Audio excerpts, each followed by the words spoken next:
Maleifua mai Samoa, Maleifua ngalelei au Setalia, tai au manuia New Zealand male malo tele o Amerika, manisi ta fale lano langi o mafuta mai ile mamalo o Samoa, tai au manino, tai au tato ali tai au matango fio le aso lua o kuso lua se fulu, lua afe lua fa aftai tele ile atua ila upole fa soifua, wala fa imai lelei le nei tai au fou, Whaftai fo i le soifua tulu i le mamalo le atunu.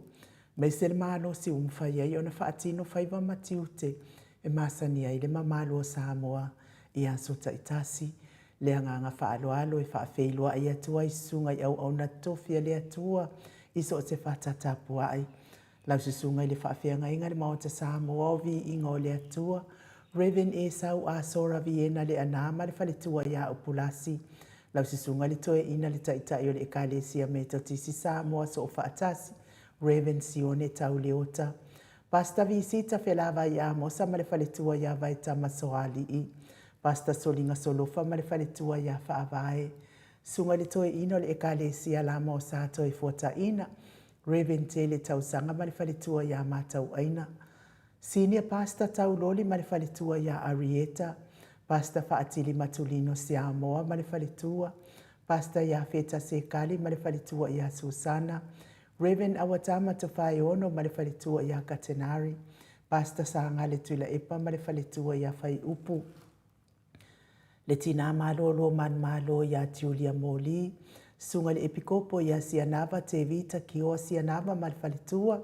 Pasta ainu umuli anga avi isawa inaya ma le whaletua ia Saipeti. Mai se mātua malolo man malo ia muri anga telesoti, ma le whaletua ia Potafou, pasta tu au pepe misa ma le whaletua ia Siliana, pasta ia Kopolama ma le whaletua ia Ainga, pasta tole a Wharaniko, pasta Moana Tulolo ma le whaletua ia Petala, kapeteni poloka i vao, pa ia o Ainga matama, le uso ngā pule mtu mua i tu au ma la tawa Ainga li tai ma le vao fonoti, Sua ma le vai whanua fo ma ai tūlangi sa ole masale au mua, ma le lau niu na sa lua, le awhiwhi o wha atu to o whale ula la au namtasi, ma upu ia te oe mo tsa, tā lofa lava. Le Maleifua mai o le au mamalo sa tātou malo i Samoa, ila na fionga le tui a ana tui male li whano wa le toa so ala uwi le lua, ma le masiofo me sere fionga le taitai sili, taitai le vaenga wha au whai e puipuia ia tawa tangata Samoa, lau sisunga tui le epa awe lua fatia lofa lupe soli ai na ioti ai ono. Lolo fia ngaru male mana dokta sa ilele malia le ngaoi male falitua e meso o tupu mai o le vaenga wha au whai. Puipuia ia tawa tangata. Profesa o le tō whamanino a o le fōmai o le tamau a inga.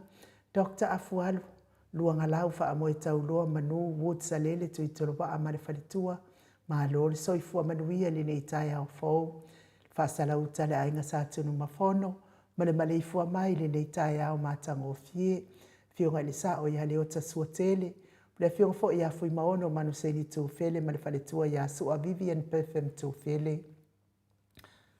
Le profesa lango le soifua malo loina, Dr. Leusa, tole a fua tu pa isa mau take na seri ma le falitua, malo lava le tautua tunuu, tai fo ila wafionga lilo fo tua manu ma le falitua ia baby Fretten, ma le no fua alo mai i Hawaii i lango malo si tato pokalame, mes fo ila fionga ia vui Nikola wofo ma le falitua ia moli, ma le no fua alo mai sini au se talia, Susunga ia Felice fiu se ni o tautoro ma le faletua ia Maria ma le nofua alo mai sini au se talia ma lo le soifua manuia Maria le pea fo ia le afionga ia le mano ma le faletua ia fafangu le ala misa ma le nofua alo mai melepone ia manuia lava le nei tai ao le Maleifua mai o le au sina se o tātou watunu le nei tai ao fo ta mama tina matua e meise o tupu mai e o Samoa Tuila e pawhai ai ma le whaletua ia maunga mu, good morning. Se umanu matamua whaali ama le tausi ia Sinta. Alofi pole patu uma Vienna. Na nai whaumuina o le ana le tupufia ma le whaletua ia moananu. Tā lofa telesia se kola siti katoa. Ao le matapula se umalo fereti funga so wale whaalama au. Tio inu ese Paula Banks whaasu tusa wha e fili. Le sina le avai Maria Akiau. Tuala Maria Blake Lock, pepe si itia epa ngalu wafi sau fo i ese tata mala. To o ama tai o maluloto matangi vila wano. Longo i pule peleti to iloa le ifi fai ufa amau moana e keloma. Me se fo i nai tina matua ia fo keti si amoa evo ayo faiva. Me se fo i Rosalio mubopo mila maafuta mai au kilani. Le tina matua ia se le safa aftai tele le anga le lei. Whaafitai fo i le lango maalosi le fionga le taitai sili, ia ai meise le vaenga whaauwhai e puipuia ia taua tangata Samoa. Malo le tapua i wa sili fiti i fulisia inu e tele ili whaaso o tau mamata good morning. Ngā fopula sa lua tele moas ma le tausi ia Susana. Lau fili Arona whai ngafa ma le whalitua. Le susunga ia toa lima le ifi pope tuala ta malelangi ma le nofua alo good morning. Te o sa nele tunai ma le whalitua ia to o mata ngaru wao le ota, ia wa misi atu o lua le tato tausala, whaamanuia fo i le atua ile, mafutai Samoa ili nei vai tau o soifuanga, tupai. Tapua i le whau ma le tausi ia pepa, papa ili i Paulo Ioane ma le tausi ia akenese. Moe maa lo tani elu tito ma lua timu, whalitangwa i Farani Swan ma whea o taito. Pupui fatu e lia tau ili ma Filipina, le musu ngā uta Brown Martina, lolo mataua ma pauli ului ma le whalitua ia ngā fosifulu. Pali i tele moangu tuti a punaolo tango ma le whalitua, whaanaea upor vavawai i ma whaamalu, mati malanga o maa, se yuli ali ilangolango fatia lofa pouvi, ma se yuli fale ula fatia lofa, sai pele kome ma ano fale tuala tau umalelua ale si o muripola. Good morning Celia la e o kene ma le faletua ia le Lovi Pertus, manuia lava le ne yaso, ma tautia sa ngala apelu se asom Celestina. Tu au pepe yo se fase tema ma koleti, si o ne haitang, tau e tia taafu a sua maroini, sua pentito RJS TV upati, vai tovi Filemoni ma le faletua, King Solomona Vital Smith, tau whaiula me kingi le au pepe lome lome, tupa i o le vaililingi mau moa nanu ma Marina, tanga loa ta se samatai ama Miriama, falana i pupupani pasa whaapoi ma whaafu, tau finga fui maono ma Diane, good morning Diane, tupa i whaasalafa tapua i kuka li tau sima le ahi ngā lii, manusina se te whano tole a fua, me se fo ile fionga ya matai a tio sa whaatonu ni umata mau salafa a talina pati ole stau a heni au tanga baia, ono sa itu whaanatu eti maulalo Braces langi a yang, Gritel matangi Jacinta Vitaliano to tu simati, fuala au mana o Selina a ling na hio, Petronia Salele Veni Kuva ma Anita Siliva le wii ma Peta Salue,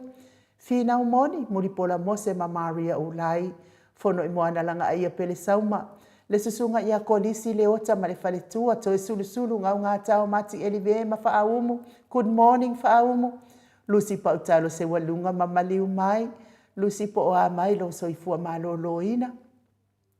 Ya me se fo ita wa fesili amitua na imalisi ta wa po oa mai lo soifua ma lo loina, na mola ulu e sera liu fau, matiu malu malaya, periti so moe vau, fionga ia tupuola Berenice anau ma le faletua good morning, le vave ma Monica Bale Smith, afa Malau Brown, good morning lau, mai ama Janet Langshu, whanaya tia Savalinga ma le faletua, a matawhai a Vito Yosefo Marayana.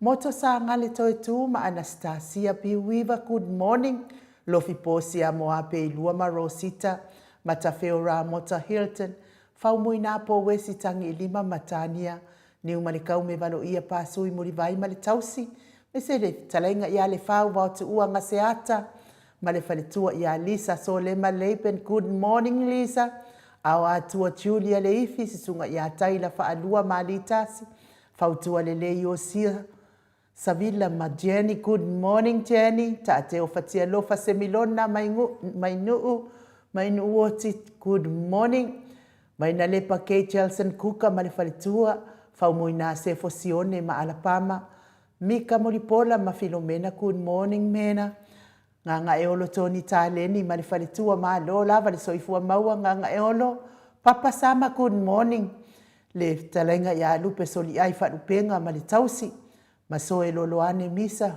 ma oli, faumuina o le ana le tupu fia le alali au waa ma le faletua ya Lita, good morning Lita, le mamea ili malota ma Tamara, le fitalenga le fale fitu ya le muava tautala le muava Neemia ma le tausi ya le good morning, tofi lau ma le fale tua ma lo le soifua manuia tofi lau ma se fo ile au anai ma le fale tua ya Lina Tiuli ma lo lava le soifua manuia le au anai ma Lina fasavalu ma le fale tua ya whaalongo felila tu le au talili su a filigari ma uli tavai ta wa le toa pelepesite tamasone fiti saife loia me se fo ile fiti saife loi tu la epa ia me se fo taputoa ya feta ma lori soifua maua taputoa le faletua ia le ata awelua tavale good morning pita le aututu manu leleua le susunga ia eletise manu leleua luku Jimmy ma lori soifua manuia talia oa pule loto wautu ua ia le atua le neitai au fau ia mesel mato kalesia Katoliko Samoa ruti hio le fetalenga le fale fitu lio voli tufunga ma le tausi ia natia good morning liu ngatali tau fai le taulangi Ropeti Stewart tole a fo le fetalenga ia onofia na uma mana ia ma le fionga ia sula Daisy ma le nofualo le faletua ia Elisabeta ite tamausu manuia lava nganuengo le nitai au tapua inga le sao ia tau manu pepe sopo ta fea mali itonga tuki ma le faletua ia peka baka tonga tuki manuia ngaluenga le nei tae au. Fionga le faletua peka. Ia mese le fetalainga ia sa mau le atinganga e ono sori tamali iti mani sa mau mai pest. Le tausi ma le ainga li i mafuta mai Samoa. Fa manuia te lele atua le nei tae au fo sa mau. Fa manuia fo ile atua le pistinisi. Lo tautua ina isi o tatu watu nuu fa pelepele o Samoa. Arikere al kaukara ma loko le anga ele pistinisi. Lunga me se fo il mafuta mai onisi le mamalo le atunu wale o maua fo il fia ato ni nei tai au ono o le bala au pa ia le atua e ala le fainga malanga le maliu malioti tau ina ia whaamawhanawhana ina o tau whinangalo whaanoa noa i le anga lelei ma le musumusunga lilo le anga angpa ia te o tau ma wafo ini o tau whinangalo ia wato ia sona i ahinga lama ina tātou te ai le olanga nei ia a o saunia i lo tātou watua lo tātou no moni ma le tātou nofoanga mau i le langi pe atu sa mamionga tātou te whaiele nei lalolangi.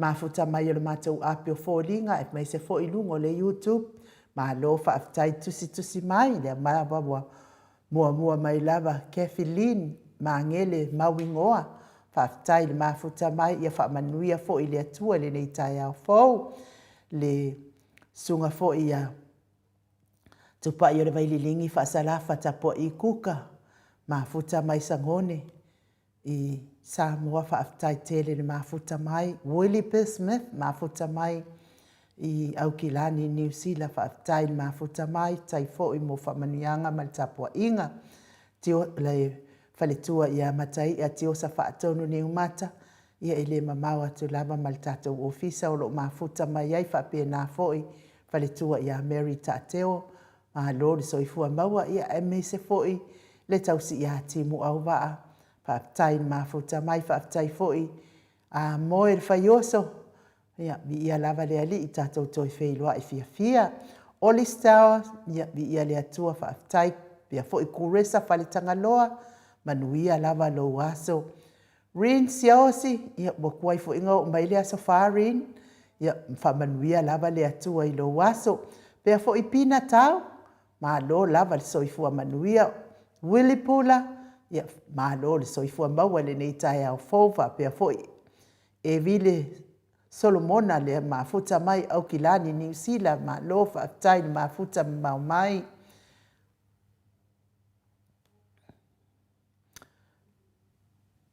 le tama malo manu malo ia muli anga tele soti mafuta mai Aukilani New Zealand whaaftai tama manuia fo i luaso lo whaatu ia me se fo i le fionga ia le au pepe Howard Walker mafuta mai Samoa whaaftai whamanuia le atua i la wafionga me se talenga ia ngafo pula salua tele moas ia manuia lava le nei aso ngafo whaaftai mo le whaamama avenga tātou pasi ia me se le tātou waso ama se maia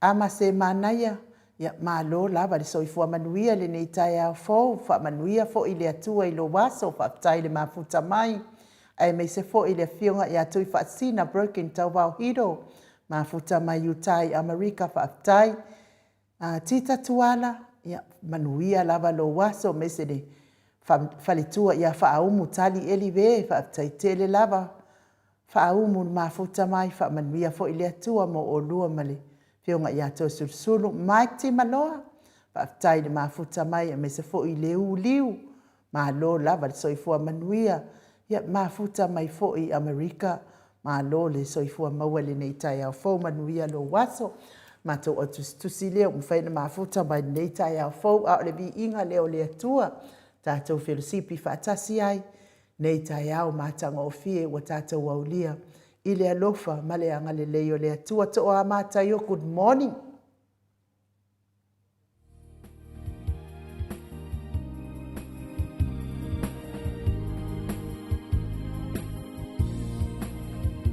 E a whai e ngō tole ngā, e a lilo whanua, awa ne i ngā loai, Samoa le nuku mā le tua, tawa Samoa e se awa mai, wanu ti a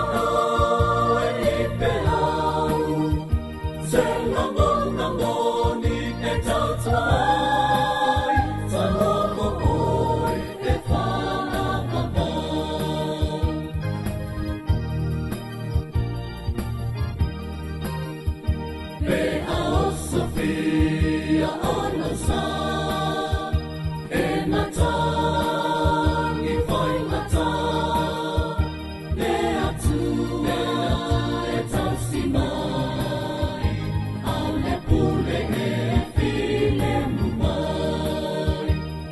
Tama Samoa e se ala mai Waluti ako e ipehau Se ramona moni e tatuai Samoa mo'oi e whaapapa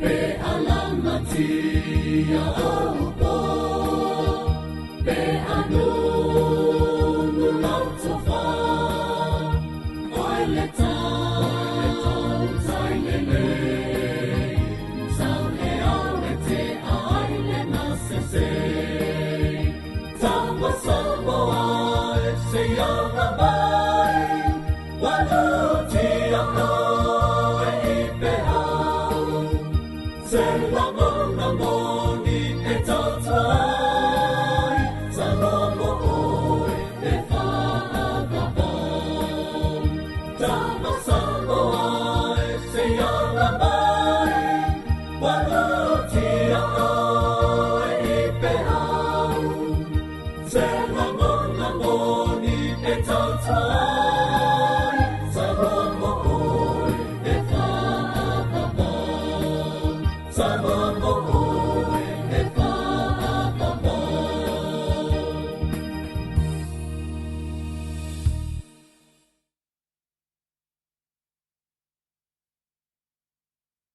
Lua sifunu marifito minute ua te ai nei le itu la e fitu I sini au se tālia. Tā lofa atu sa Samoa lea fo ua mafuta mai le nei tai au fou. Ia au malo lava le ono sa I le mamalo so tātou watu nuu. O e o loo fea ngai pea mangase ngase o le tino, le tau ni ai le fala efu ma le apurpurusi o tō whanga. I so o se maota ngase, so o se lawa ma maota. O lo tausi ai le soifua ngase o le toa tele o le mamalo le atunuu. Ina I tamā matina mātitua. Ia ai mei se foi o uso o tua ngane, whanau pele. Ia o loo mafatia pea I ngase o le tino. Ia whamanuia tele le atua mo o tau uma. Tai foi le anga le leo le atua e ala mai lana whamalolonga I tonga fitinga ali I matamaita I tausi soifua. Whapea foi ia ona toi foi male manuia le susunga foi ia tui la epa whai ai. Sa fia ngai ngase o le tino I tono le mauta ngase I Liverpool. Ia vi ia le atua whaatai lea ua manuia ma toi foi il fale. Ia o lea foi ua uma ona tonga fitina lo na suka. Ia ma lo lava whaatai le ona sa ia te o tau ta mātua. O e o lo fia ngai. Ia mes foi o tau uma lava o e o lo maua le ngase lea o le suka. Ia ua mafatia lava la ta lotoi. Lota baba aia tu fo ia na fi ol matau ai ngai Samoa. E iei si o nefiu o lea o le a atoa nei li tausanga talu na maliu. Ia si o nefiu e lau ilo uma fo I Samoa I pokalame lea o le good morning. Good morning Samoa le sang. Le fai le TV tasi I le tele fo I oana whamatalanga maali e fai. Ana whamatalanga maali e fai I le. Whailoa I ai fo I le Maleifua mai o le atu nuu I lea tae au, ma lea tae au. E atoa nei lea le masina nei o Oktopa lona o Oktopa le tasi tausanga talu na maliu. Ia wa maliu lava o le mahalosi lava o le ula vale. Ia a o le ali e tala vou lava le ali ia o le kama lava o pia. Ia e fai la la utala. O te I lava I lo va ai atua nafi. Ia lai sau fai mai ia si ukuangan karfa si ukuangan. Si utuangane ia whapea fo ia le matou a inga. O lai fai le si I wae o lo nefiu le sa fai po atu I le tamaitai o le afio anga le o sale I moa. Ia o si ona to olua. O le fai a onga, sa fai a onga. Ia ai na malolo ona o le ngase lava le o le suka. E fai la utala o le ngase o le suka. Ua o te iwa maua le tala ia wale o toi fai ngaluenga sitina. Ona ua pola na ba ai le malosi o le suka. Ia awa o te I lava I lo wava ai atua nafi. Ia o lea wa ko umai e mako wa inga. O lea e whaile si I o Paolo tu. Ia o le Maleifua sitina talo whai. I le malosi tele o le matautia o le ngase le o le suka. Pe a whai le ilo na tonga fitiinga.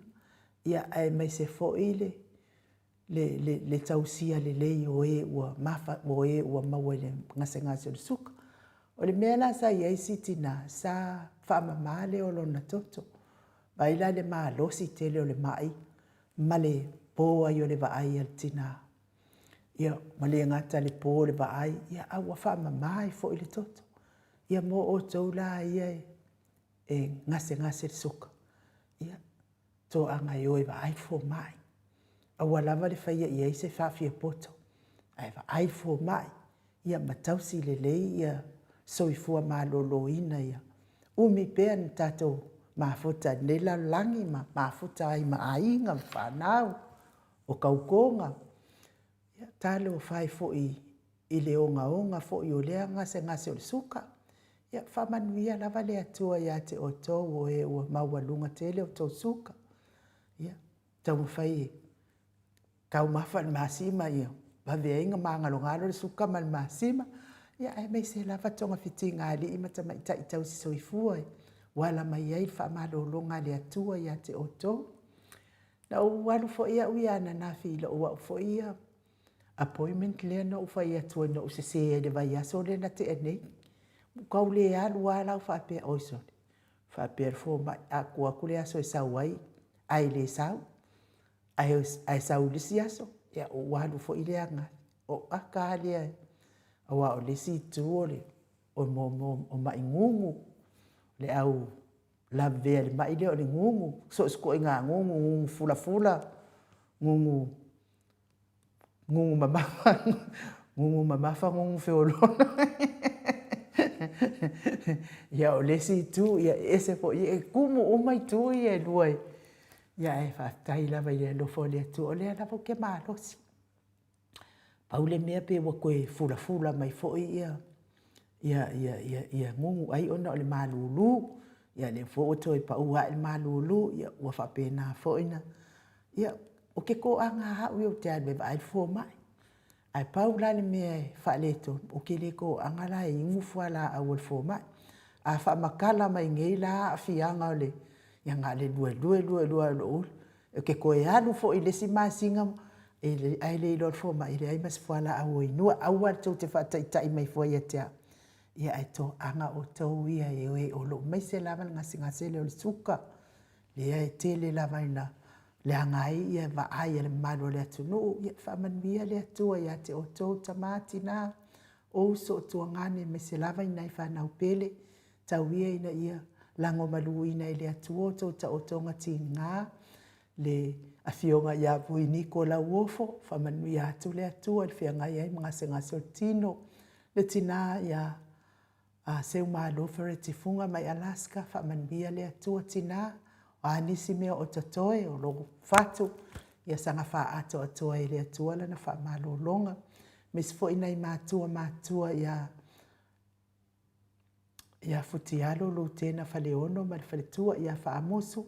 Me se o tau malava wale o maua o tau suafa o lo whea ngai ngase o tino. Tau ia ina ia anga leile atua. A wala maila na wha malo longa toi maua le malosi. Ia ai me se le soifua ma le ola. Mafutai pea mana ia inga whanau pele i loto manganga. Pese lea o tapena ina tato insignia ia Michael. E mo moli e tuai o matua lo whaanga mo o tau. Mai se lava le soifua matua o e ua fitu se furu anga ilunga le soifua. Whaamanuia le atua maua le fie. Tāle o le itu lai malu i sini au se tālia.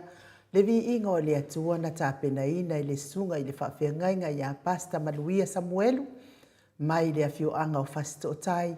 Pei ona o tau whaafonga ma iai e uilava ina whai langi le fōlaunga pasta manuia Samuelu ia e ro o mau pea vi inga o le atua na ia langi ina ma ia tūsia ina ia mō le au nanga i le atua ia mai se fo i wā ngā mo le tātou pōkalame nei Moli atua ia lo faanga mo e o lo mafatia pea i ngase o le tino. Me se soifua matua le mamalo le atunu ia tawia ina ia maua se aso fia ma se aso le mu mo o tou i le nei tae au. Ma nei ia upo le pese i la ufa alongolongo. Le tapena pena lava le tangata ia malona ia soifua. Ia wā le taimi fo i. Wala au mai ai lo tātou tua. Ia a o lo ufa pena ona ta lava ta pena le tangata mo le taimi mo lo na taimi mo le muti. O le maali e o le nei vai tau. O aso ia. E se le ko a anga o tamā matinai. Ma te tua i whaitau le tusi pa ia. A o aso la ngei oiso. E se a e koe ma maua aku se tamā po se tina matua o whaikau le kusi pa ia. E maua atu lava la kilo lava li. I le TV, mata le TV, mata i leitu, o leitu. Ia ua mānei a fo ile na. E whaapu upu ai fo i le taimi ma le aso na ilo nofo. Taha lo whai. Ia ona pau fo i lava oli. O fuafuanga ma whai ngā le atua. Ma ngā luenga ma mana le atua. Ia a maka malila i kiki i alu matua. Ia ai umankoe makua koe sau koe la i kiki. Ia ai momoli atua i la alfa aftai tele lava fo i mo tato radio phone lena amata mai le aso i le aso sa e manatua ia e whaangata le tato radio phone nei le aso tonai ia sa ia moli loa le tato se leni pe a pule alofa le atua ia ulia atu iai tasi lava le vai aso lea e whaangasolo ai le tato radio phone ia ona o lo tele lava tua ngia o le tato officer nei ia moli atua i le whaatai tele ia vaasili i fiti i fulisia inu e tele ili whaaso tau male pea fo i whalitua ia matau male nofo a alo mole se lau tā la whai mea alo whai mo Dr. Tuila Epa e me se fo i le atali i a se nio to le fua ma le manu Samoa tupa i o le vaililingi mau moa nanu mo Dr. Tuila Epa ma se nio to le fua ma le manu Samoa e se lau tā la eki tupa i o le vaililingi mau moa nanu mo se nio to le fua ma le manu Samoa e 5 tā la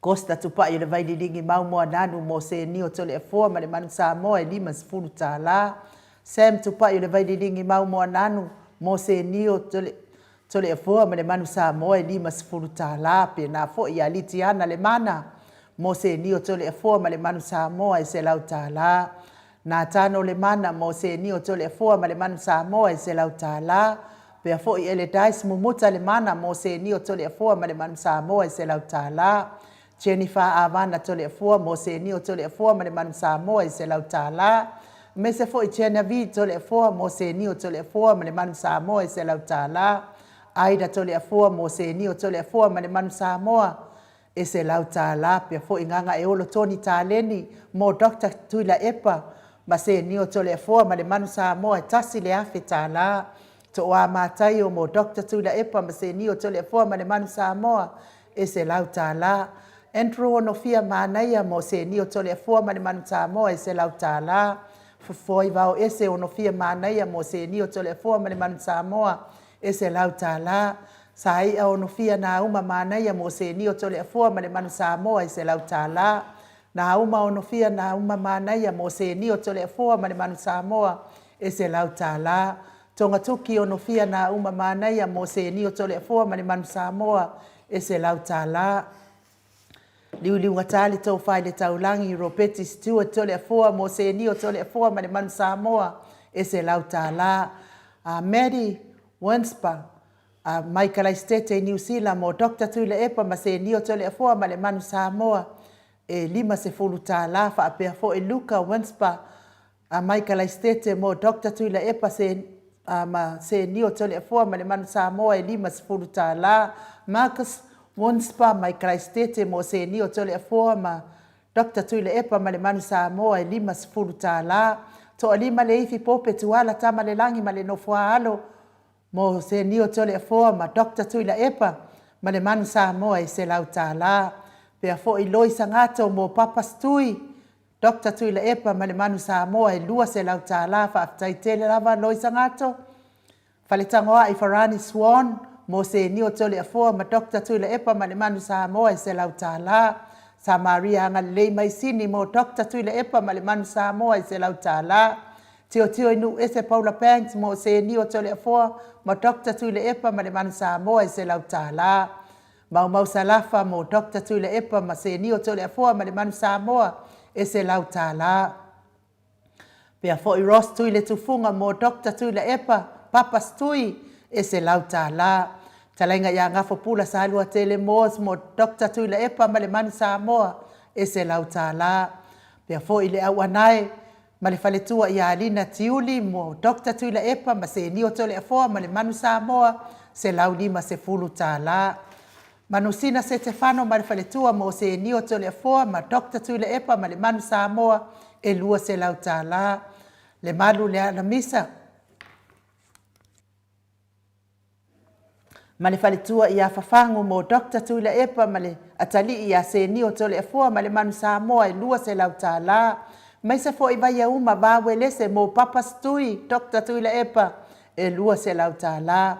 Kerry Ioane tavanga mo Papa Stui ma le manu Samoa e lua se lau tāla. Pea fo i fautua le lei Savila Iosia ma le faletua ia Jenny mo Dr. Tuile Epa ia e mai se fo i fuatino a wai. Ma le atali ia se ni o tole afoa e se lau tāla. Ma fuatino a vai ma le atali ia se ni o tole afoa e se lau tāla fa aftai. Afa lau Brown mo Dr. Tuile Epa ma se ni o tole afoa e se lau tāla fa aftai lava lau. Ma se fo i tō sulu ngau ngā tau mati elive ma le faletua ia whaaumo mo Dr. Tuile Epa. Ma se fo i le atali ia se ni o tole afoa ma le manu Samoa se lau 50 tāla. Ma se vaitovi Filemoni mo le manu Samoa e se lau 50 tāla fa aftai tele lava. Le au whai o le tātou se leni leo umawhai o na maua le nei tai au. 5 afe tōru se lau 50 tāla. 5 afe tōru se lau 50 tāla fa aftai tele lava ia te o tau. Le anga le lei mai le tātou manu Samoa i o lo tala pea le tātou wavanoa mo le tātou manu Samoa. Fai e te anga le lei le awa le atu nuu. Ia tātou radiophone lea ua wha maupopo le tātou se leni. Ia wāse sina soso ani atu mo le awa le tātou atu nuu. Ia e mai se fo i le wha moi moe. Lea fo i wanga le lei mai ia maalia ta ateo. Ia wha pea fo i maalia ta ateo ta Filipepe. Male a inga se lau tāla. Ia mole atali ia se nio tole afoa. Ia mai se fo i Dr. Tuile Epa. Male manu Samoa wha aftai tele la wafionga le faltua. Le anga le lei le atali i pei ona iai. I ta alonga o le manu Samoa. Vi ia le ali i wha aftai le mafuta mai. I le afionga le tapa au wha asina. Nganga whaaloalo i whaafeiloai. Fionga le tu ia ana ave au malanga. Tama whaasausaua le tu malo. Le na tu ina tu ia iao le tonu mai pea. Whaululunga le ainga malo. Si bani fo i lau talainga le la ulo le tau lau niu. Malo lava le soifua le lei. Nei tai au fauta le fo. Malo fo soifua ma le lange ma. Ini uni nei tai au matangofie. Ta tonu foi le wa umana e whatalofa ma e whaatulou foi le pa ia lasi o tātua tunu. E ala vatua foi se whamtalanga e mua pea ona au whaatulou le fio le nganga pa ia le nei tai au le tātua maftanga. A me se foi le nganga fsoswani i le tūlanga lo tātua iai i le tai au ma le tai au o ma faufaunga fsoswani i tātou a wafo le tātua sabaringa e le whaftaiteri lava le fio mai le nganga pa ia le tātua maftanga. Ne fila tau ai nu whalongolongo tu fo i nei tau e ese fo i tau whalongona.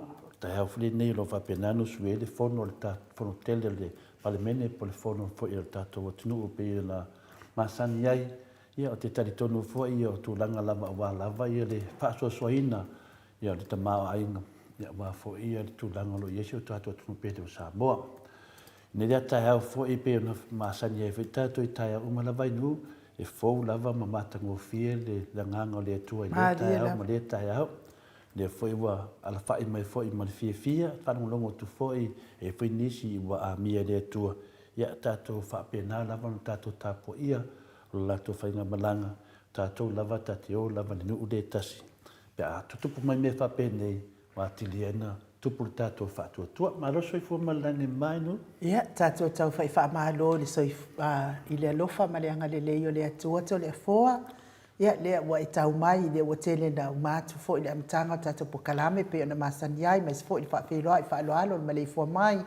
Malo le atunu o mai se feo i oe o lo maftia pea i ngasi o tino, asi atu pea ia i lātou i lea tae au, ma lea tae au e ala i vi inga o le atua. Ia, lea ua tātou iai le anga le lei fo i o le atunu i le tātou manu Samoa, mo le atua lava le whaaftai, le anga le lei mai, e ala le tau wha mau popoina o sina se leni tātou te maua le nei vai aso, tu au atu i o lātou au, ia wāri sosoani atu le lātou whainga malanga, tau i lava le lātou, ia ma le tele o le nea mau ngaunga sa le e whitai ai ma tātou, me se lava le tātari ngā mālo o lo lumana i nei, ai whaaftai lava le malo le atunuu, le taupati mai pea ia e lango le a fo i vaenga o le tātou wha moe mō alo mwhanau o so tātou atunu uto le fo, tātou fo ia ono le tātou taimi ia ai.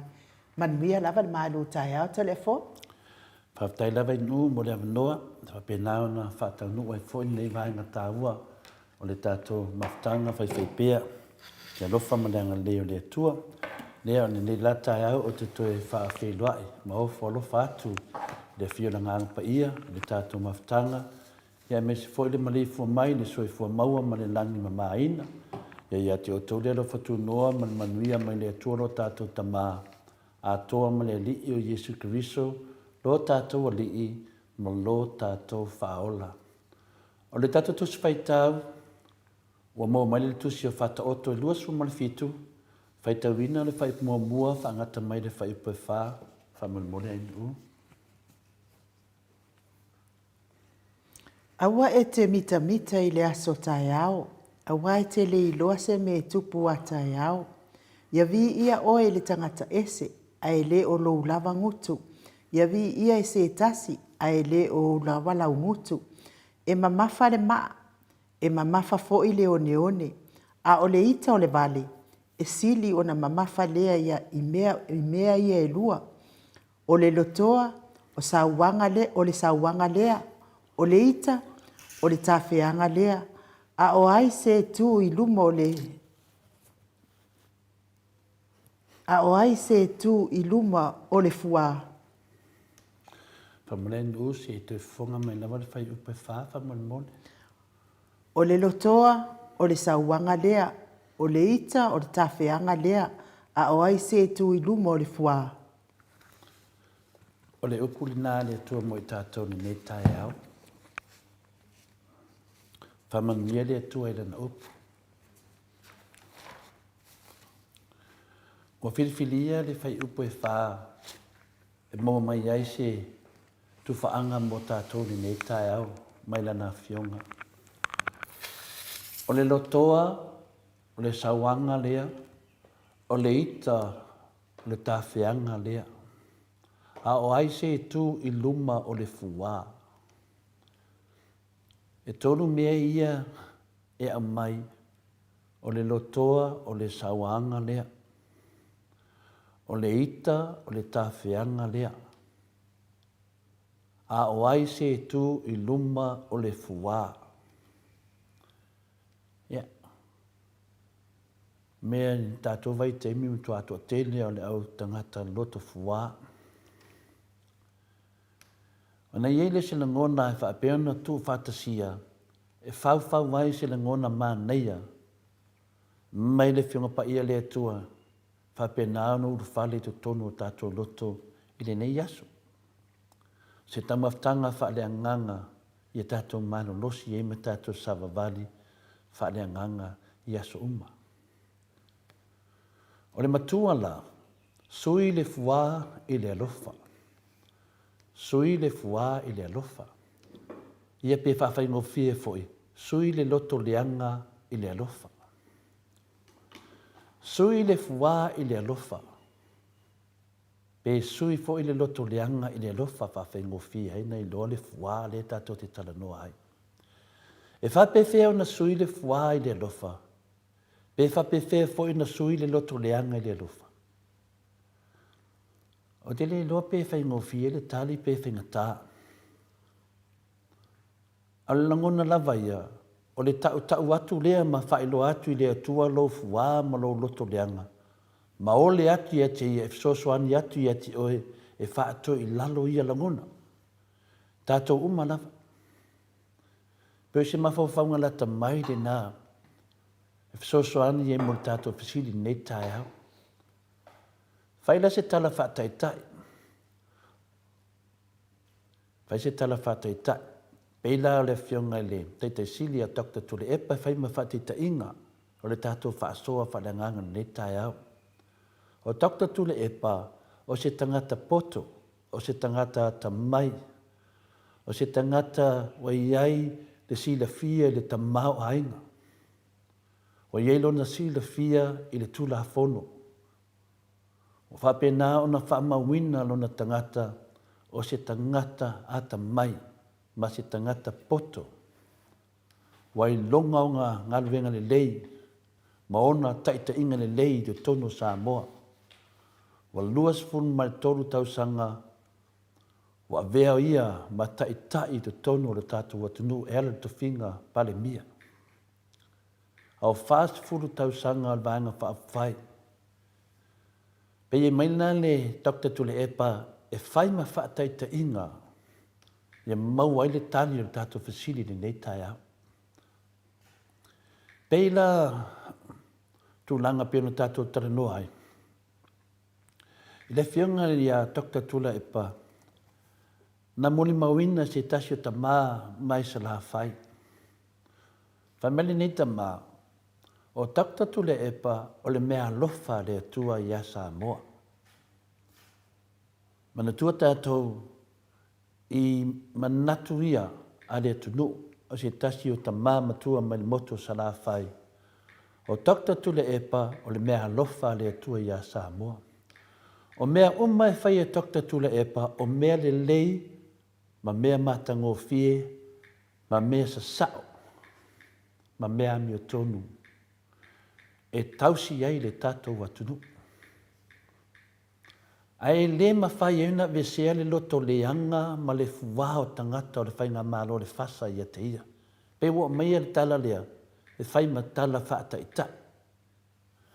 O se mea sao, po se mea se o le fuwao,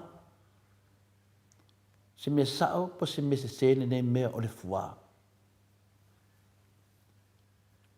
Whaavalvalea ma le loto leanga, o mea umana, e a mai e te tonu le nganga le tātou whaasoa, e ne rei e lea mea le fua, ma le loto leanga.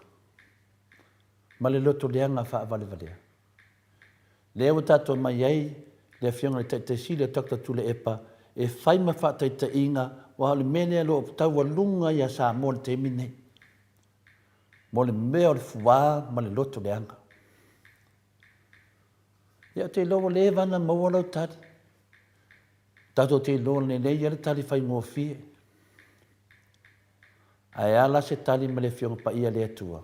A tonu tātou te lau na ta sia mai. Wa se uma tātou tari. E se pui tari a lau whasa ia mai ia tangata. Loto leanga. Ia e se pui tari a ta mamati nā mātua. E se pui tari a lau whainga te tofi a le atua. E se uma tātou tari. Ai tātou whaatali po le ase tali mai a le whionga pa ia le atua. Nona upu le nei taia. Se o toi fasili atu lava ia i la tau o lo loto leanga ma fuwa whalwalwalea ia Dr. Tule Epa pēr whai o whanongolongo. Ia i la tau o lo maua le loto ti ngā ma le loto leanga ma le fuwa whalwalwalea ia Dr. Tule Epa. Wawato e tā ua le nei fasili ai le email tātou tali. O lo fua ma lo loto leanga. E te lata tuai a Dr. Tula Epa pele ai. Po le mea e wati leona e male pelepe ma lo le atotua.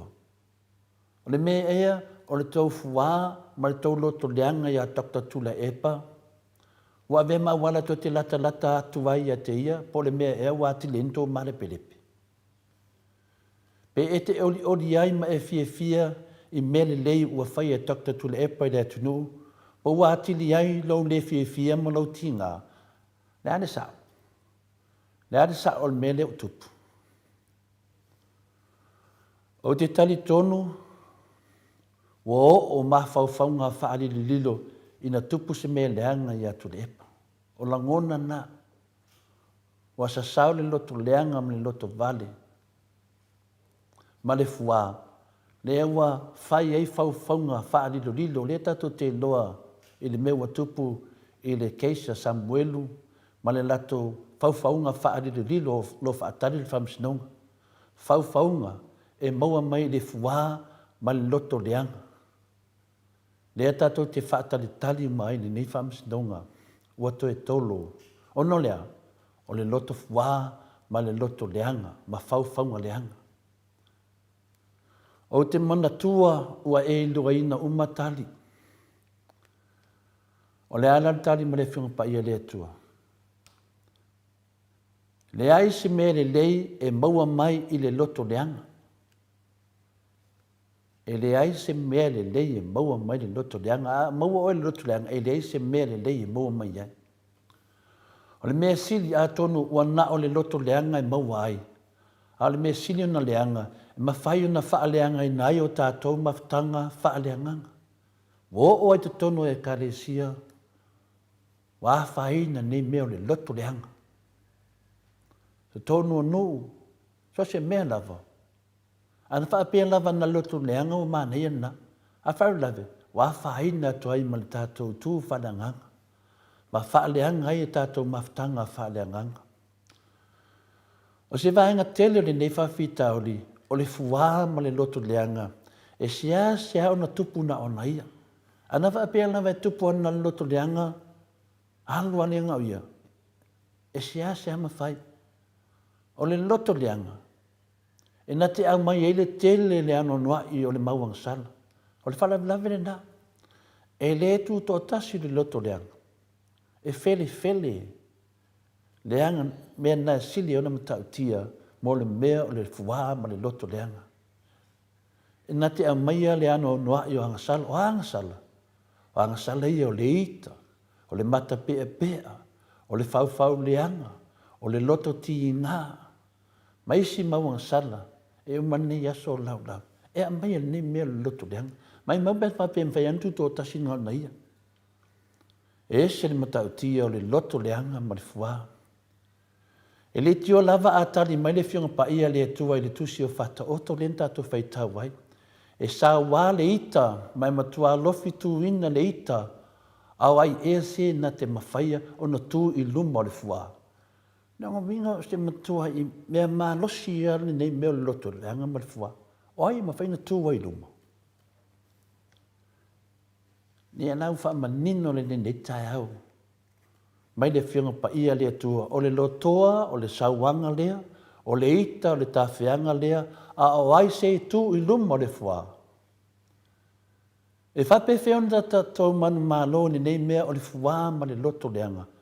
Whawhiona tatou manu mālo i. Tele o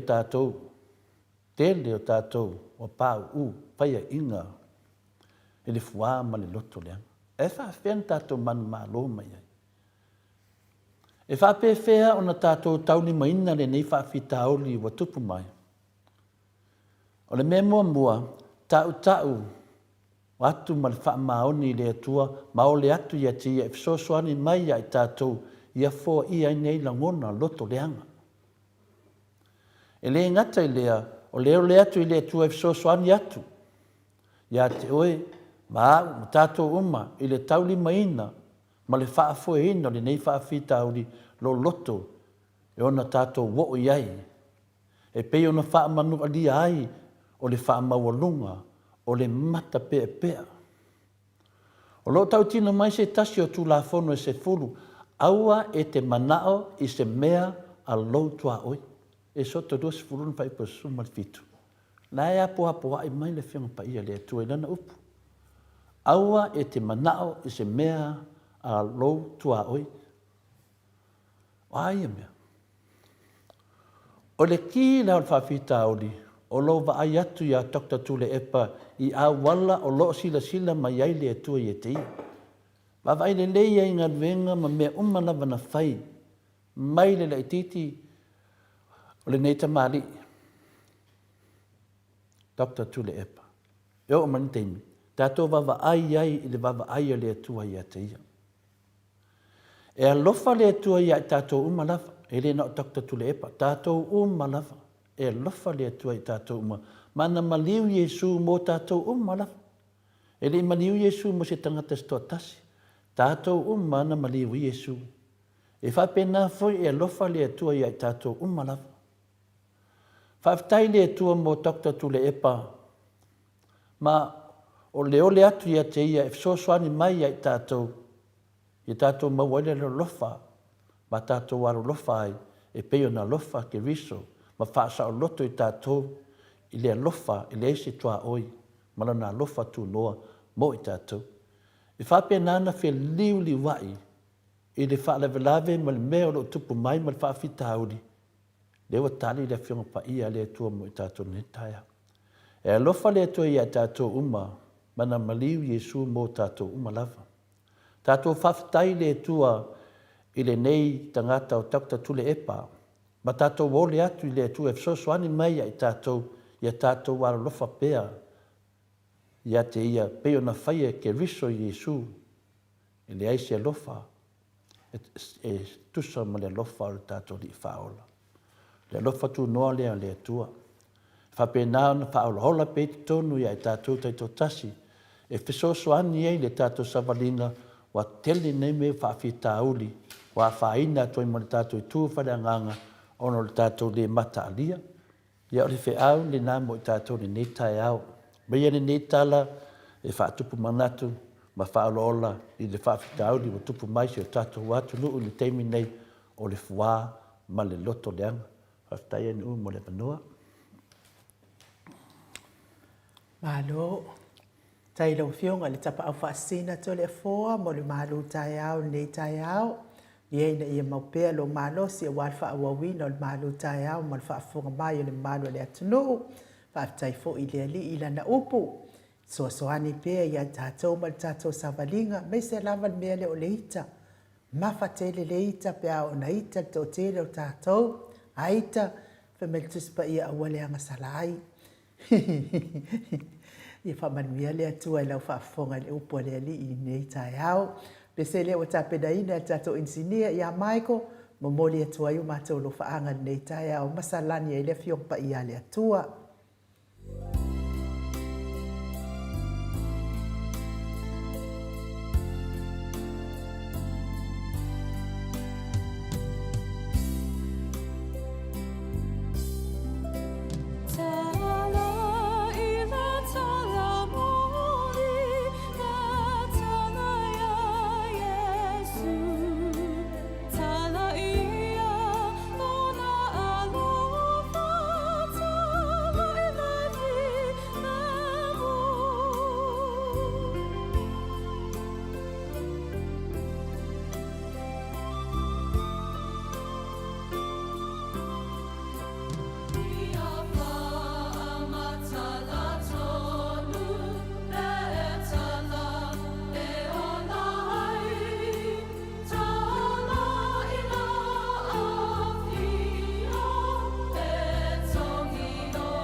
What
Se funu male tolu minute ua te ai nei le itu lai valu sini au se talia. Le vi ingo le atua sa salani ai la na fionga pa ia pe ona tātou whaalongolongo i ai. Tala ai le tala lelei, le tala ia Yesu, le tala moni ia Yesu. Mai le au fai pese katoliko i le palisi pe ona o tau whaafonga mai ai. E moli fo le whaamalo, mali whaaftai ia Reverend Esau, mali whalitua ia upulasi. Mo Dr. Tuila Epa me se foi le ana Ronnie Bosini ma le atali i a senio lua se lautala le wanga le mai ai lua se lautala tula mai ai le tato radio phone lima fe fitu se lau lima se fulu tala lima se lau lima se fulu tala fa pe fo ia mai ava tu valu faoa mai ava tu valu faoa mai loto fanga sa fata le wa pay ID mai le lua se lautala mo Dr. Tuila Epa e mai se le manu Samoa fa aftaitele lava ia mai ava tu valu faoa mai loto fanga i sa fata lua se lautala mo Dr. Tuila Epa ma le manu Samoa fa aftaitele le wa pay ID mai vi ia le ali le tato pay ID le numera e pay te anga le lei mai ai mo le tātou manu Samoa ia o le ofa fa fitu lua ono lua tolu fitu lima o fa fitu lua ono lua tolu fitu lima mo le tātou manu Samoa son fo in nei tai ao ia o tai ao le atu ina atu mo le tātou radio phone ia fa mo le sei fai fo ia la le ai se tātou mta upo e tala no aina ia o le tātou radio phone le ai fa mama faina mone nei fo iwa yaso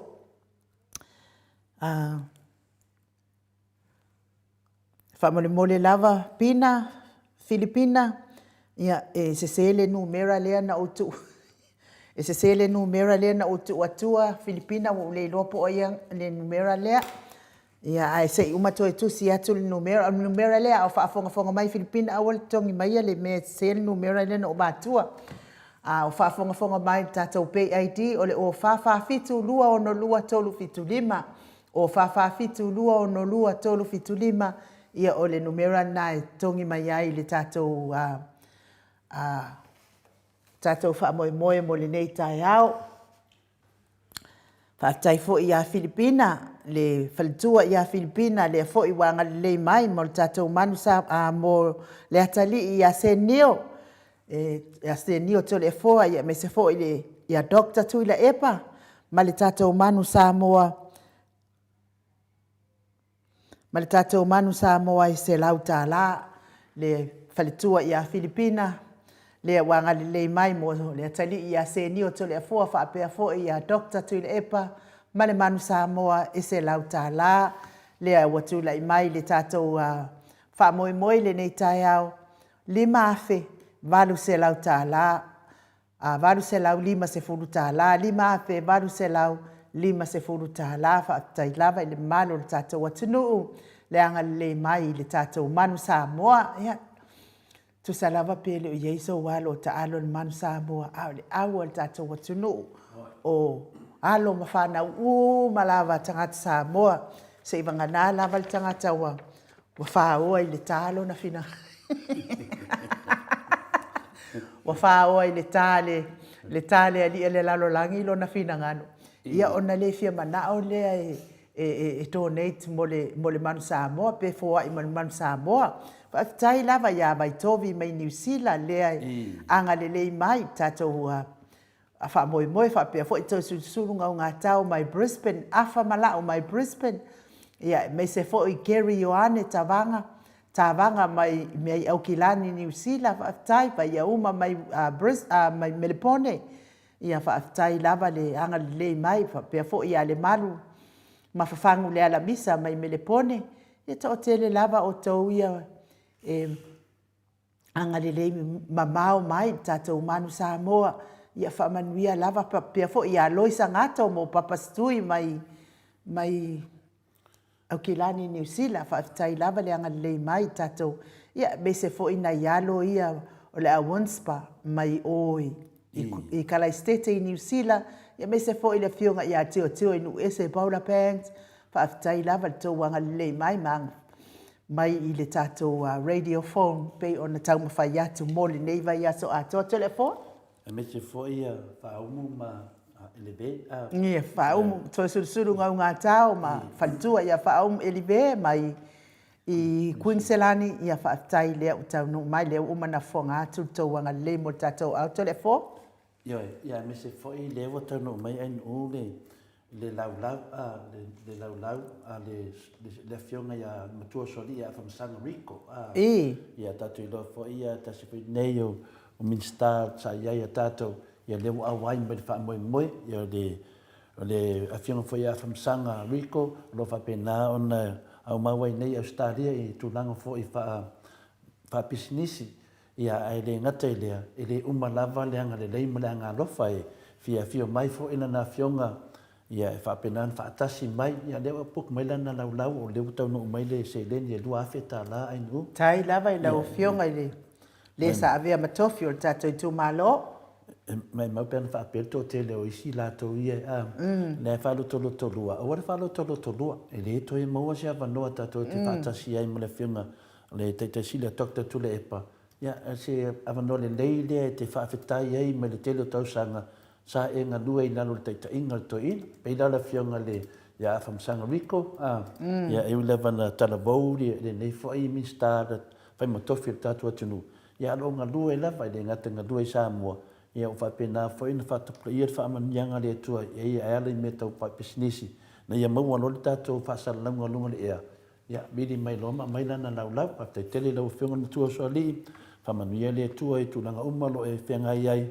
Wa foi sa dinga manuia ainga ya mese foi al tu langa lo wanga lei ile vang fa fai al HRPP lava for tau tu telinga venga lei ni foi a fin le fionga ya fam sanga tono mato nu ai nu Maria la i fasto tai mese foi tu malo ya le tatananga foi le fionga fam sanga ya tele ia le tu langa sa ia so swani ai o le amina na le tofi ai nu a nga ilo le tofi le we no la ia le ia lo tofinga lo aia fa le tu malo ia o malola nei vai temi ia lo va pena ona alo pe ata mo finga lava le HRPP le situ langa finga le ai u e le do se la le na mai fo e Melbourne ia le to sia mai se fa ponga po feme ia e se su muli pe le nganga na te fa tai to do finga mo tu soli fa tai le manatu mai le tato HRPP fa tai le manatu mo le lo fa le te silia tokta tu le epa.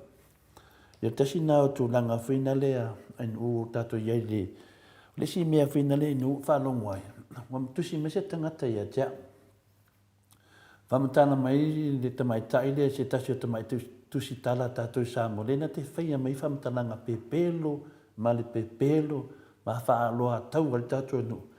Ma le tato atunu. Ana wa tusi mai ia le tangata mai ia tia. Tole fua. Si o watua le whamatananga lea, watu ma whamaunga ia. O ni te mai tai ona na halo sa mo me o aisa inu. Yo e se ni matanga. Le na palau vale mai i le ananafi. Le sotona, le sa. Ne se na te mai tai. Oi a. Le se te mai tai tu stala le. Ne na mo mai le tu se mai tai so ka fa mitala wa te o malam lama mai. O le te mai tai le na te faia mai ata na mai Samoa. Lo fa sala lau.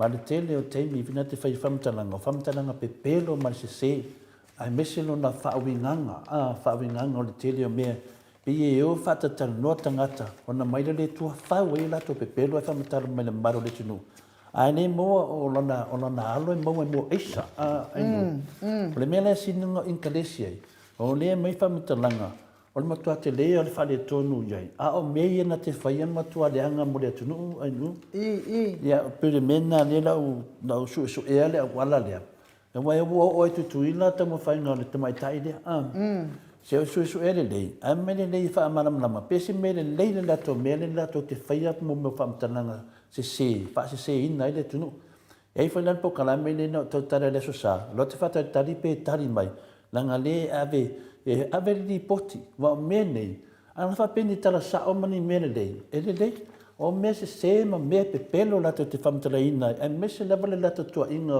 le whiunga le te sila tokta tule epa i tu pei e wha me o tu pela au laka pi a leo tau tala sa mai am whetala em sa no me le whiunga te sili le pola sa ia tātou e lea a fia ia e se arwa anga i lato le laki le lokiangi tupe nea na nau whanongongo mai na wali ia o te o lava le awal paipa lango me ia le lato te whaavalea i tangata ma sona whaaleanga ma whaaleanga i takta tule epa. O le maa nei o mea nei ainu e eri tu la fono.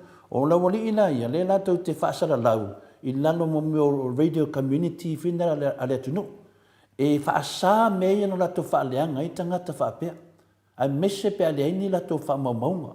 O lea la waru ia tuai, o te waru lei e waba aire lei le tu la fono e mō lero anga lea e ka pēra lato me le whai.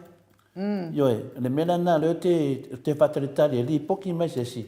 O te mano loa le aso mta waru le whamatara le leila to me le whai. Ma mai umala to whamatalanga ia e ave. Se i whamana na mai le sa o mene o tu stala. Yoe, le ana leo te tara noa tuai.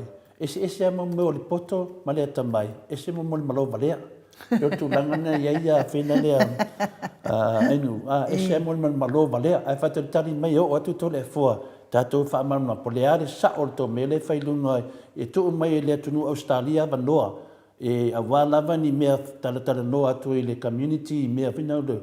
A reo tō whaamatala i mea le aini whaamaumaunga. Ana le whaaleanganga o takta tule epa. Ia ma le whaaleanga o le whainga malo ia po le vanga whai o le HPP. Mela lea, e lea se mea le mōtari. E maua le tari, le awa maua taitai a oto. Le mera ale mako kua ia inu yo le mako kua ia le o kangaka mako kua mama tu ia ta ko se ele mala male wali le ia te o a telefo yo e kala ngoa pepa le kala ngoa ni me vinda o mai nanga e kaunga e se o war community radio o loanga e kaklipo ki loa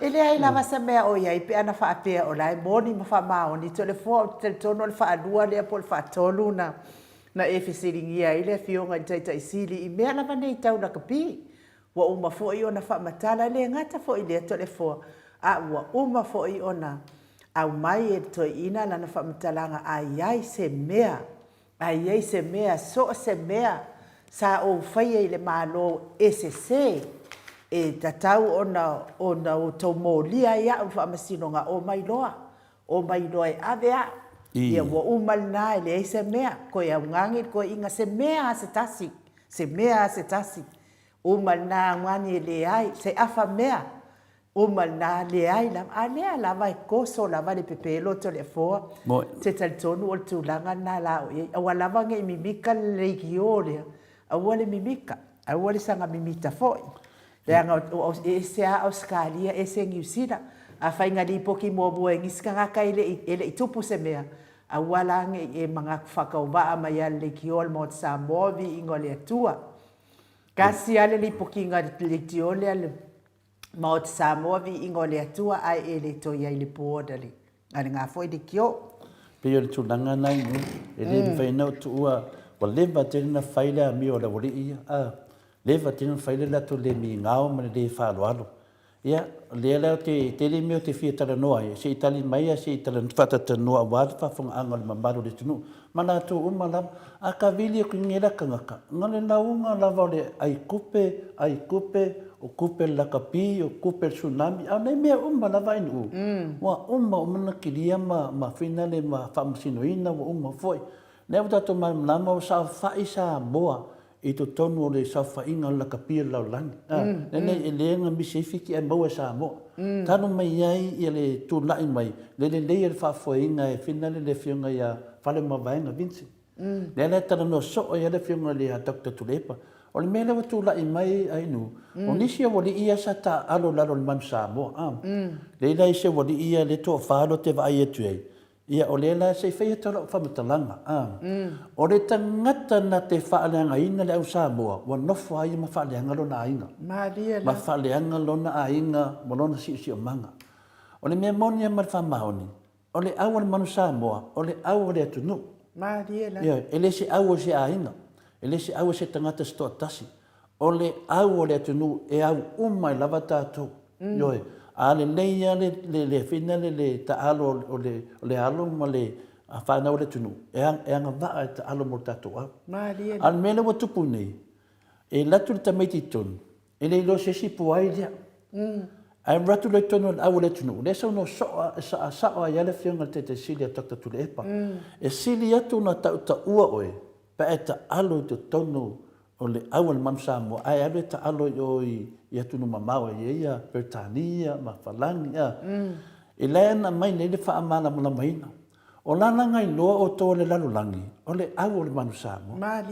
Ioi, e le whaapena le lei arolo kapi, nga e sau e lai e le kau ka uai oi, e le ai, e le i loa se singe o la kapi. O le ane le lei o lau ta alam lo la kapi. E le ke e maua tupe, ma maua ta maua inga. Ono lea, o le au o le manu Samoa. O le mena e le o ki liki ulu o tō tele o tangata i whananga le au ai nu. La e manatu ana atou ia anga le ai la atou le elu nunga le manu Samoa.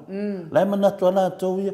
E le o ka alo ia fina le, o le whaifai ngā venga le, a le whianga te sili ia po le sunga whai atu le epa. La e taitai, e sui taitai ia fina le ia titi tafua po le whianga whimono ngā whatasi. Po le whianga whai alo. O mene, ia e mana malama le, o le whianga ia whimono, sa iei lava a mata melonga kapi, ka pikenge le manu Samoa, a rako ia a bea ma kanga kakau ka uan manu Samoa, e whina le a oar kako au, oar kai ko fiku, uma kua lau si le whia, a na lava ngā lue lava, na ngā lue ma whamauni. A na mera o kupuru vanga lea. Anga le pikia ku lava, po uma whinonga kemi, sau lo fai me leanga, wa ngalo le manu Samoa ngai loai oi. Ka kia maisi mea inu. Wa ngalo le manu Samoa ngā whaea inga lo kangaka ma lo a inga. E leo ane sao e ngā le aua le manu Samoa inu. O le manu Samoa ngā e mau ai, ma e poko ai, ma e kaukala ai, ma manguia koe ma kou whangau. Leo wala ka pi kou whangau. Leo mo mai ma fua mai i. Auwangi i ngalo ko ki le whapenga, ang le ai manu Samoa. Ko ki le doha o ko mako le o ku langa le ko ki iai. Whai keke le leifa o ngā ma whau. O le kangaka e lofo i le awa no ngā kungu. I le isu ngā kaukala. Ngā le kangaka valea. Ai nu, ngā le kangaka valea. Pia mena le te tamu whai whine wha amaram namar me ta upu ngei. Lei, o mene iau ngai mene e whasara lau. O lai whasara lau e tangata pepelo i le whasa. E pia e wha leanga, wo wha leanga i le awa le manu Samoa. Ke ofo nge kangaka inu. Ka ke ofo kusa ya ele ki ofo se si langa le ka ulisi ali ngole ai lau bei. Ka ke le ki ofo kusa fa penga me le kupu kan fasa lau le kumu kangaka fa penga. Ko ngofo ala ko wi mo ko fa leanga la ko. Ina le li fasa lau le langi ko ala ko ai la ko. Ya le menanga le mo kangaka ni ko ngofo ala ko mo ko fa la ko. E ape ko mala malama ia o ko kangaka popoko. Awa ko ke fa leanga le au le ko ngu. Yo e mako fa leanga i elo o kama whaia mani. O lewa sa whawhai. Anga ko whaia le kai maua sa morfa mongianga lewa ia kemi nge. Yo e, kanga ko whawhakai a whale mawaenga. Vinci le whamkala mai le whina whionka kei whonga takta tuli epa. O ia, ma kupu mai o kamari le sunga iona, ma la tau i o ke le moela ku suafa.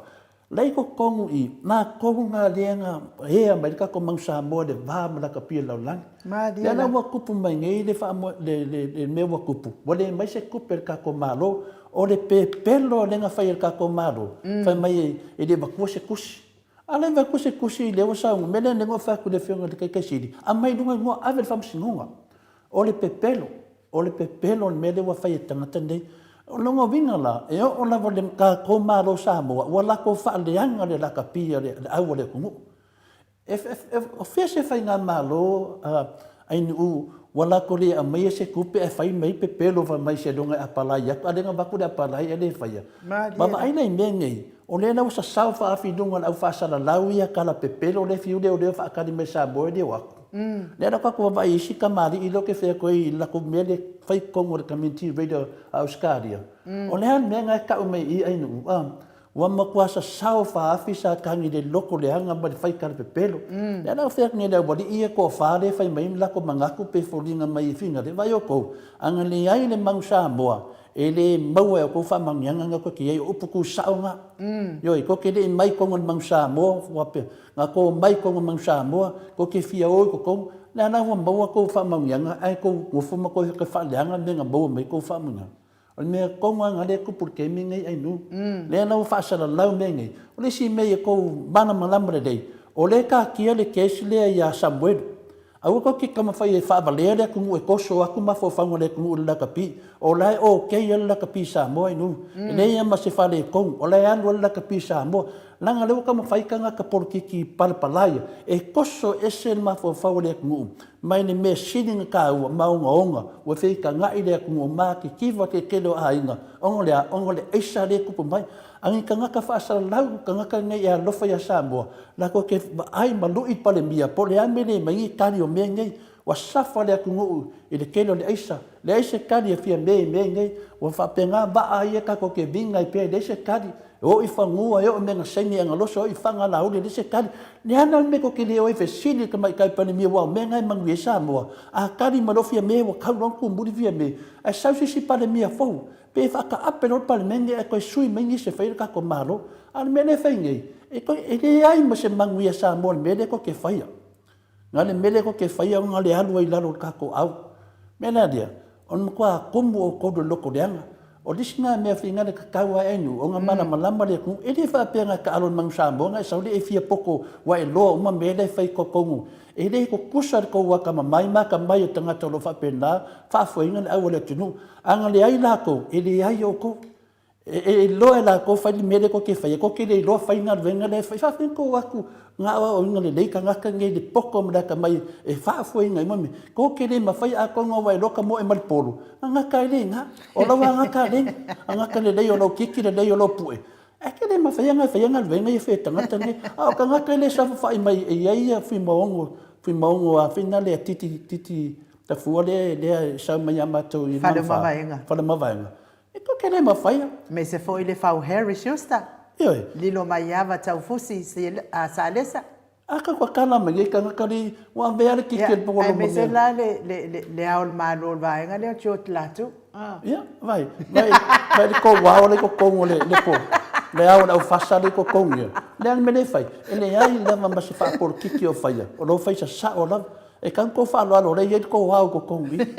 Le mele le feto fa mta langa inu wa. Le mele ka kawanga mala mala finga unga le ngai. La ko mai ngai ka wa palai mai le fa pe ko ka mo e. Vai ko ia ko mala mala e ko fur ka ngaka malang ka dengi mai le ko. Ko ke le ka le ni e fa foinga ia le finga le fa foinga le ia le kako mang Samoa. Ngale paua me ke kale ni ai oia. Ngale ka mo e malpol. Melo, ka mo e malpol.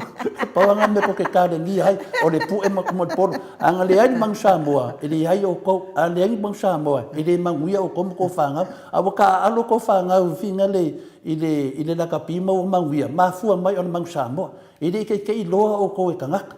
Ngai noa o ko e kangaka o le au o le kumu.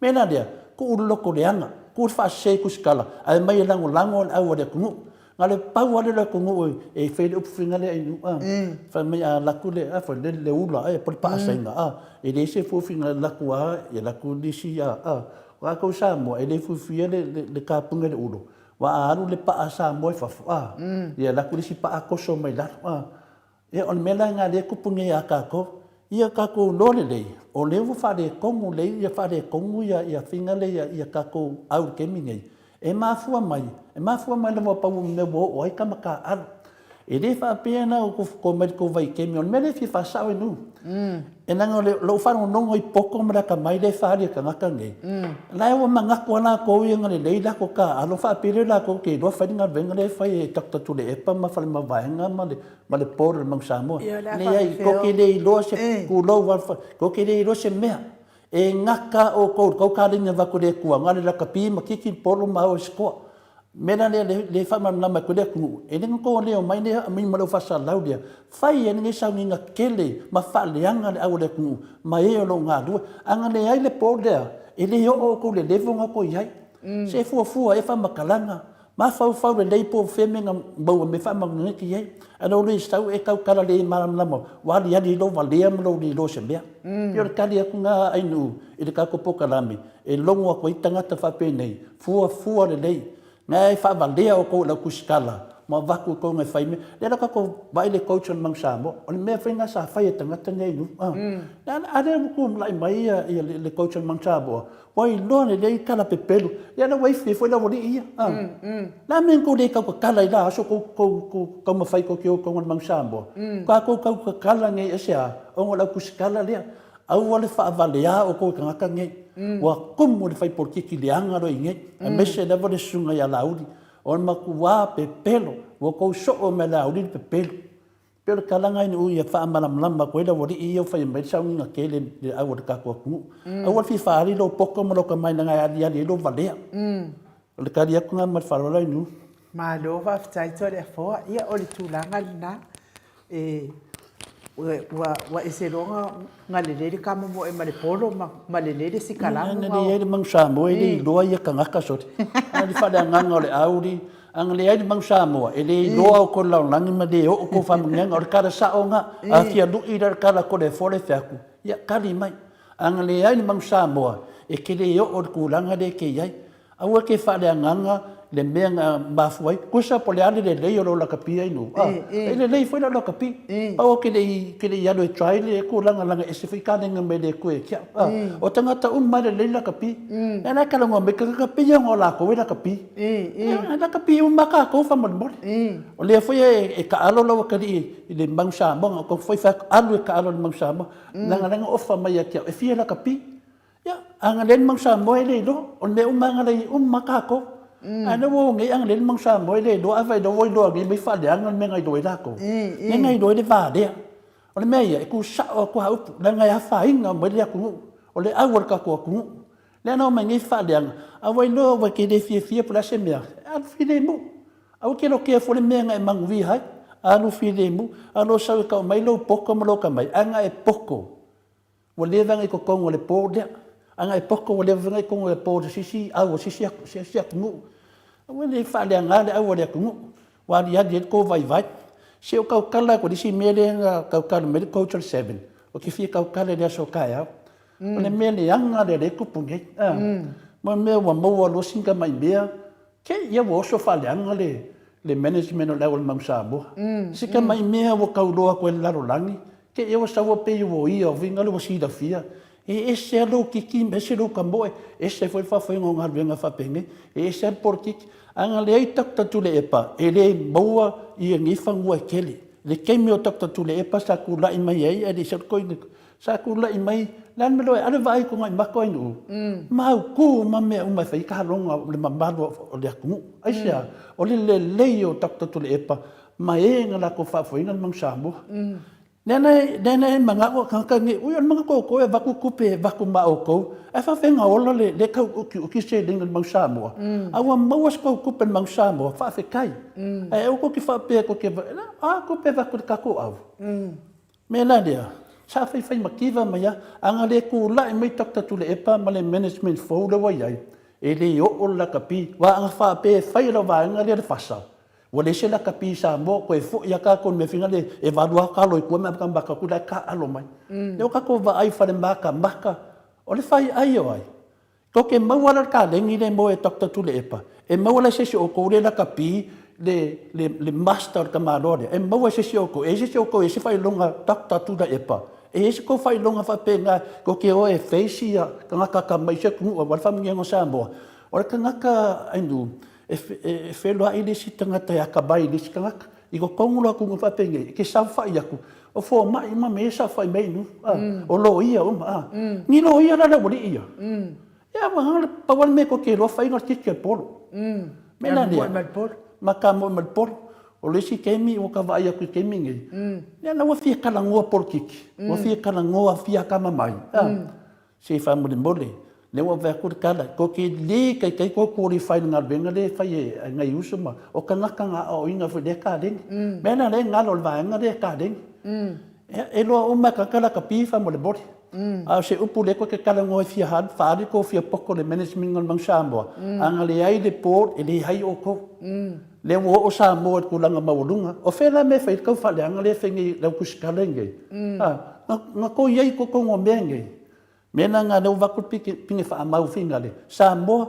ka ko ku fa ka si ka pele lo ko le anga ka nge le ui me sa kangi ya na no fa no mai aua le uma on ko mangwia on mang Samoa ko mai le fa le anga le le ku o le kar sa nga aindu ngai noa o ko mang Samoa e mo ia le ko la kapi ai le lo la langi ko la kapi le fai lo ngai la lo langi ko la kapi ingo ko wofi ko la awal mang Samoa mena nga fa ikeke mo mer ka la fuafua awa ngai ko singa ka fa sa lau ele su e ku pe ka ngaka ngai ya o ko ngo ko mbika le ko mai fa penga ko fa lianga mai le fiona ka sini ma fa lianga mai le porol mang Samoa so le si le ai masisi o ko e qualify i ang fa pe o ko e longa ye se Samoa ya di fafo am ia ngai kamali inga la fafo enga mai le porol mang Samoa le o ma fa ko wo fafo wa ang le ai na me ko kilo ko le ngai kama fai wais ka me ki le mai e iska me ki le wo mai ngi mang Samoa o lango i mvinga mo la ko fa mo nyanga ngo ko mo ai la va pe ko mo lo fa mo nyanga ko lo ko le nga le o ngi mo la fa nga u la me nga ko lo ai o ko lo ai vai ke me va nga le nga ko lo o ye tu le pa nga ya ku le pa ko lo ai o la me ko ki manga o sui le sui ku le vale ye le ko ki vai ka ko pale mie le ngi e sui ko nga ka va penga e sui ko nga ka kale ka ko si che le ngi fai nga pi or ka ko e sui ka nga fa penga e sui la va nga ngo fa mai e fai ala ko me le ai ma se nga ko le ku wa ka so fa nga Samoa e sui fa penga me le ko ke manga oi se va ai o le fai nga malo le ku lai mai ka ko wo i ya vese o fai nga malo nga sala nga ko nga sala ko ma o ko o le pu sa nga ni u ko le wodi ia yo o ke pese pe yai le ka upulea awa nge boy lo o le mang Samoa boy lo o ngo tak tu le epa nga ya ku le epa ko ki da kapi ko waku ko ngo la kapi la sa fa i mele fiong nge tak tu le epa o ko wa no ka no ke kele o ngal venga tu le epa ma le pot sa yai ka ko fa fikai ka nga kange al ko mai fa mai a mu wes e ma fa ko fa yai ko ki le ma fa ya ne ma fa ya da ku dang le yo ko ale kiki ale polo paunga me ko ke le e ma ka mo e ma fa ma la kapi nga le o ka mo au se upor ko wofi ko kongu o le o finga le polo Samoa le ma fingo fuka ko o le ko la kapi au ale ke fia poko o ke fia poko fia fari lo ka mai au le fa se e o ko la kusikala kala pe pelo ia nga oi ia ka dia nga endu de ya ma lo le sa no lo fionga te pa fascina to le fo ke si la fia to le fo ia o le fainga la vale o tato e se fo ia e tu ai nga loto mama fau ia tangata tato ia to no wisi nisi e lo le tato to no ato e le kofia lo o se bea ia e ka e ko momu e alu e faikio ko e feao mea e le ko e fo inade wale o to ya mana ia to lo fo o ia kai mi fo ilanga o feao mea nga fai mea mo fa e whainga tā lava se tata watu no to le fo a me siri malta ua ia malolo si pe te e atu ia to nga fa fita uli ali mai matula e mai tata watu no to le fo se fo ila ia le tele o fa salonga wa fe avea i solo e winga tātou manu Samoa, e meis fo i o tau mwhai a le te e atu māne sa noanga le whionga le hero. O nei mea uma o le whiika lava ia Dr. Tuila Epa. Nei lava mea uma ia se vai e tasi Dr. Tuila Epa ma alo le atu nuu lai e ta alo a ua whai ei lava ai le te i tāpua ima. A wale anga le lei foi, ia whao ngā mai māpungi. Ele ngaka wha ngā māpungi, e ka kaunga mana manama whawhanga le tunu. Wale mele le whingi, o pio ka ngaka whinga le wa maungi lako whailonga lako ki whakingongi, ngai venga le whai e whina le whale mawaenga. O pio ka ngaka wa aka mamai aku i a. Anga le ai le aka mai o le ka ngaka i e whai whafoenga le mang Samoa, ko ki li o se whimba whipenga, me ngaka ko raka pi i a kau le oi whawhoko ke le sau ko kongu. Ia la fo ila wanga kala kapi, la fo ila wa umar kong kala ke ia la wa malolo. Anga fa apela e mawale anga vaale ia i whale mawaenga. Se manula e alualu pe anga iloma tu nanga fa pena. E fa pena mo alu fesanga au la kapi e fsoswangi finga. Ale paune me ngal fia va mai. E di fa pe ki kala mo aku ni ka anon kanga kaino. O ki kala mo aku o me fa pengai. Fu ene ma fa kanga kola.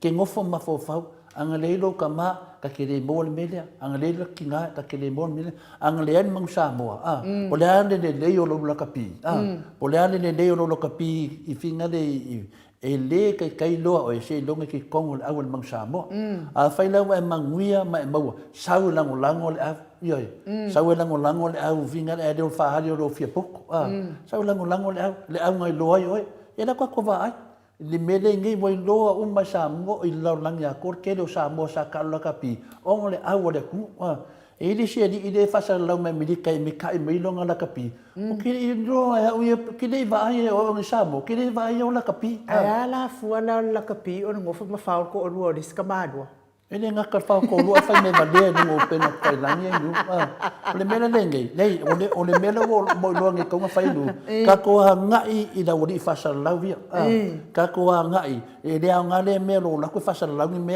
le lo la ko mo o ku a le anga mele ke ya le ka ko vai ku skala le ka ko ya ka fa lo mo le la lau me ka ngaka e la lau pe ka ngaka o le fo le fo e ta ofi I le lana polkala bele nga kangi mai ai luma le mamalo le atunu inga ua kapa le mamalo le wala lau le ele mamalo le atunu le ai lau mei lana I ka ofilele I ka ko polkala le langa kangi mai le nga ma fa akali ma fa mai ole la halu e ave faile DNA I o feo la wo ye ai ala fa longo ko fo mai e ave a u fa masingoga o mai se o mai ia ka ileva nga mi kai mai ko o mai ave a wa vai o ko o le kele o pe I ilala ye o e kawi ko ai o ko pe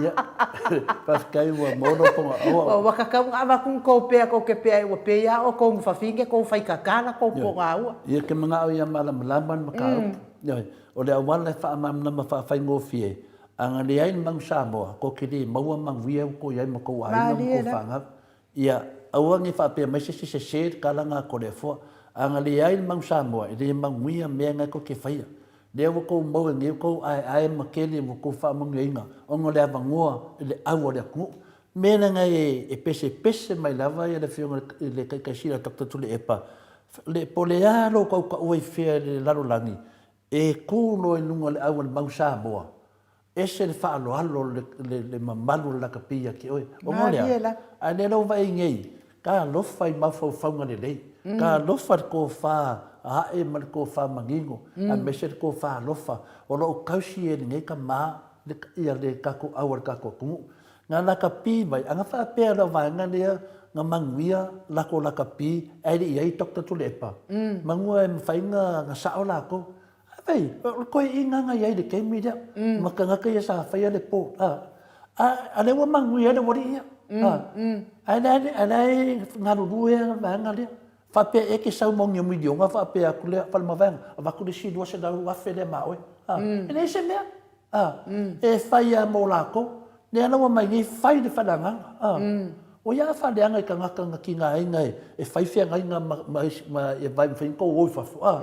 E le nei aka me ki Samoa ia ka kou ia ka alo nei walai ei le nei. A o Samoa, e ka mawhai mai le mamau. E sua se me, le foi mo ka mawhai le mau Samoa. E ave lako au e Ke sila fia o e telefo, o tangata nei. Me se le au whaasalau iei whafo ini.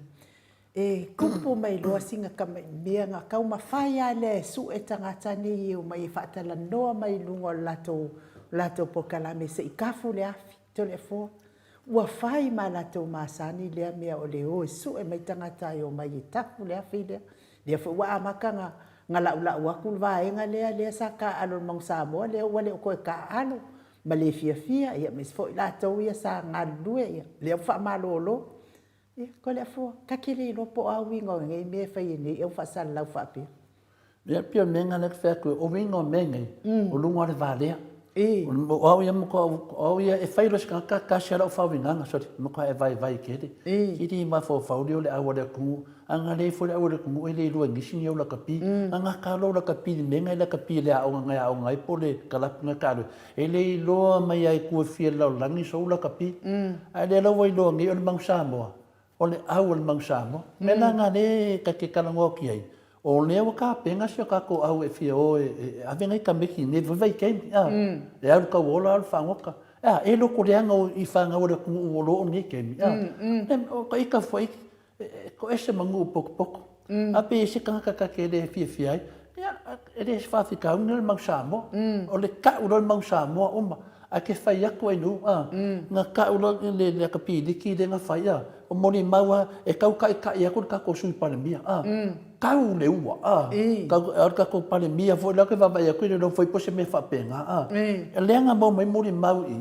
Le hingu pia o ka ngaka ngai inga ua ka ko koa Samoa. Le ana ko vai ngai. Fe ai nu. Le noa pe a malor ka ko mau Samoa le World Cup. Fe o ka ngaka sili ngā loko leanga le au e piko I ruma. E o ka ko palemia mar ka ko e longa I ese minska e marolo e fia o uma. A le fea ko se kupe le se kupe. E wha mea palai aku. Ang wha ia le au mau Samoa. A wha pe ko ki fia mai pe mang marolo. Ia palai mai fo. E longa e le karianga. Ai se a. Langa raki le se lako sao ma fai. Le ai ma se sao o ka ko malo. E whapikoa man mau Samoa man au. Kei mea o iai tokta tule e pa. Lea kua waa ia korsu man baru e ka lenga fuafua ko inga mō ka longa. Lea fua sau vede si miska lea fau lea. Ke ne mana pawal mera walinga. E lese mena au so mue fua pēre mana malama. E lea kako venga sa wakul kusi sa kaunga ku malosi. O whēne kusi lenga mai. Se so ia ko ki whapenga le au o lea kungu. E o ko meki el kako loa. E alu umai a kako whangau. Ko o porki ki palpala. Fier ko pele manga amela kapi. Ava ko so soange. Ava lave. E o ai kupe milionga la mela ave keu fia. Keu fia. Ale mai kupe milionga. A lai fa nga a ko iska nga kan milion. O le makua pe pelo le whainga malo. Ke le whanonongo o le whongo le whainga ia. Kasi ano kilo anga sala pe pelo anga sala. So se keimio ke makamaka I le whongo ki le kilo ku le whongo whekalai pe pelo anga sala whai ku au. E whaiang kai ka inga inunga kakalo I le kua. So soangi mai lo whamungianga mai lo amia kongu lunga o ne pali menga. Ia amia lunga. O le hana amia kongu le se amia kongu. Sa kaunga kala mua mai le amia kongu I lunga iaia. E kaunga whapa ia mua. Tanga whapa ia mua ngai. O le mele, o le aia masesi e koe whaalo le kako malo. I le kura. A le loan malo whaalo le kungu. Le aia masesi e koe whaalo iai. Le o kako wa ai whai unga pio sa kiu. O ai koe whaalo ni whamsinu. O ai le aia masesi. Pawan mea waka kau kuu le kofi le whamsinu lea. Wa ova ke le unga wa malepe e kako whaavai. Telefua. Se o lai sila ia fofonga o le li. Lai sila fofonga o le li I mea o whai e le whamasinu siri lea I le mamalu o Samoa. Le o ia ai o le whaavai o Samoa ma lepe ai kula fongo onga o le whamasinu siri lea. Le di whapea inu. Ia le kai me tali whaalia lea le atua ko inga whamasingo lea telefo. Le lopo kas fo I lea whamasingo I mua I lumane. Le ka avale fo I le e whamangongi le awala wa mangongi aku. Ia, enu. O le ki whai mai o le sila mai le tua. ia kia wai ele mfainga sena me la sa o la sila mai o la nga venga tatou pe la sila mai le nga ngole tu fai ka ko nga venga ka o iai ka o ki ai fam singo sidi o lo fai unga le wa safa ile ko ngu wa fa no ngol fai unga nga mai le fionga ya vui ya vui le fam singo nga le sambuetu mai sa o fai unga a vui e loka pea oe se fai de fam singonga o ke lango inga ia le afinga le unga le nga kalasa le ar fai unga fam singo sili pi o ka ko ia e ku aku le vango wa vai ai la vango e ku uka ka fa kingo ke sile fia o telefo anga fa pea fo e alofa ia pese tangata fo ile ta waloa ia Samuel e o so fo il famasino sili le e fai famasino ngale ia lawa fa per famasin sili e ko pepe lo kai pe o la ka mai kiki mo le vai ma wala lo telefo o ke fai ku anga fa pe e kau ia lava singa ngai la sanga i lungos ka mai kiki le e o so la val famasin o sili ngo fo me le ka kala mai ko ka mai kiki ai le ke i telefo ia ene nga ka nga e mai mangingo le kali mai le unga famasingo ya vui ia mangingo le nga fai famasingo le so fa vai so kula fongo o vui nga mai le unga le e so fa vai so le kula fongo le mele nga fai la lo fa i le mele nga fai la lo fa i so fa vai so le kula fongo ia la menga kupu e ka kaunga koe fa le ngai ana mena wa kupunge a pili do vanga le ke mi vave a sa do ka dia sa kiu e o mo fa maungia le unga nga fai vui pe aku sisi ku fa maungia le unga nga fai fa masingo mabulunga e so fa vai so di kula fongo ai fa nga pe fa lango male lenga le al malo au expire wo le nga o ko ave ko le al malo nga ma le mela nga ro kupunge fa la vlave ela wa mangele unga vui e fai ngale famsingo nga sambuetu wa mai langa ngai unga e pau ko inga mai ia kalasa ia le avangoa mo laiku ai le kilo le kuria la wa kilo lo vui ia fingale ia famsingo sili ia sakiu kilo lo i le lo ia laiku ai muso kilo me le ko le le ala wa kupu ni le fala blave mo ko ko lo le famasingonga le meanga o ke karipungwa telefo le meanga la manga o fo i pandemia wa fo i kausonga manga o wa mata lo famasingonga le telefo e ko ulu umba ya ia miniskaya e la ve mele le ngape nga le kasi lava le swimming skale le wa fa la widonge nga asko ingo pure le me la le pe ke kau de fe ma ya ke awia le me wale ave ila auli longo winga manga ku e mawalunga le ya la auli e mawala lo ba ya pule de ye le va le sa lenga ile va le sa lenga fa funga mai fo i le pale mia de ye le va le sa lenga e kuku sale nga sala lenga fa pule i ma nga sala le kamino mino ngem la auli le se me fa ya ele mele ka kon fai la sa on mele ka sa ngu ale me le mo me ungo fam singonga le ala ka wa foi wala nga fai lai unga le ala nga le pui ai ia mingiskaya le ko ulu mai mingiskaya ko ulu mai lo mingiska fa manolo sa lo ia fia me le nga fai fam singo sidi le mele o pui nga fia me ele fe kaui ia ka ke ia la ko pupuinga wa e ia ke me ever fa pupuila ko pupuinga ale mele ko fa makala ko fai ngo fai uma ia mala le malo le tino ia ku langa na ye no o ke no ka maka upu o le ko ala tino ke do ala ko asa mor ke minge e fi wala la bodi fa sa laule no e sa sa fe sa e sisifu o le awo vai wa mala le tino e o fa dan maka upu le la kapi o le fo mala le tino ka ko nga awangi fa seinga ko kuskala alo ese manungo mengi o media awe ke fia ka ua ai lo vai ia por kala nga no au ke fa kula telefo le afo le tu stala tinale le ka wale la vea ia langa ia longa alo aisa e hala me wale fofonga mai le mamalo le tunu lo na alo wala vea aisa pe awe e alo sa ili uma mai me le anga le mamalo le tunu e fa ilo ma me pepelo Yoi, nga wale ai ata no Samoa.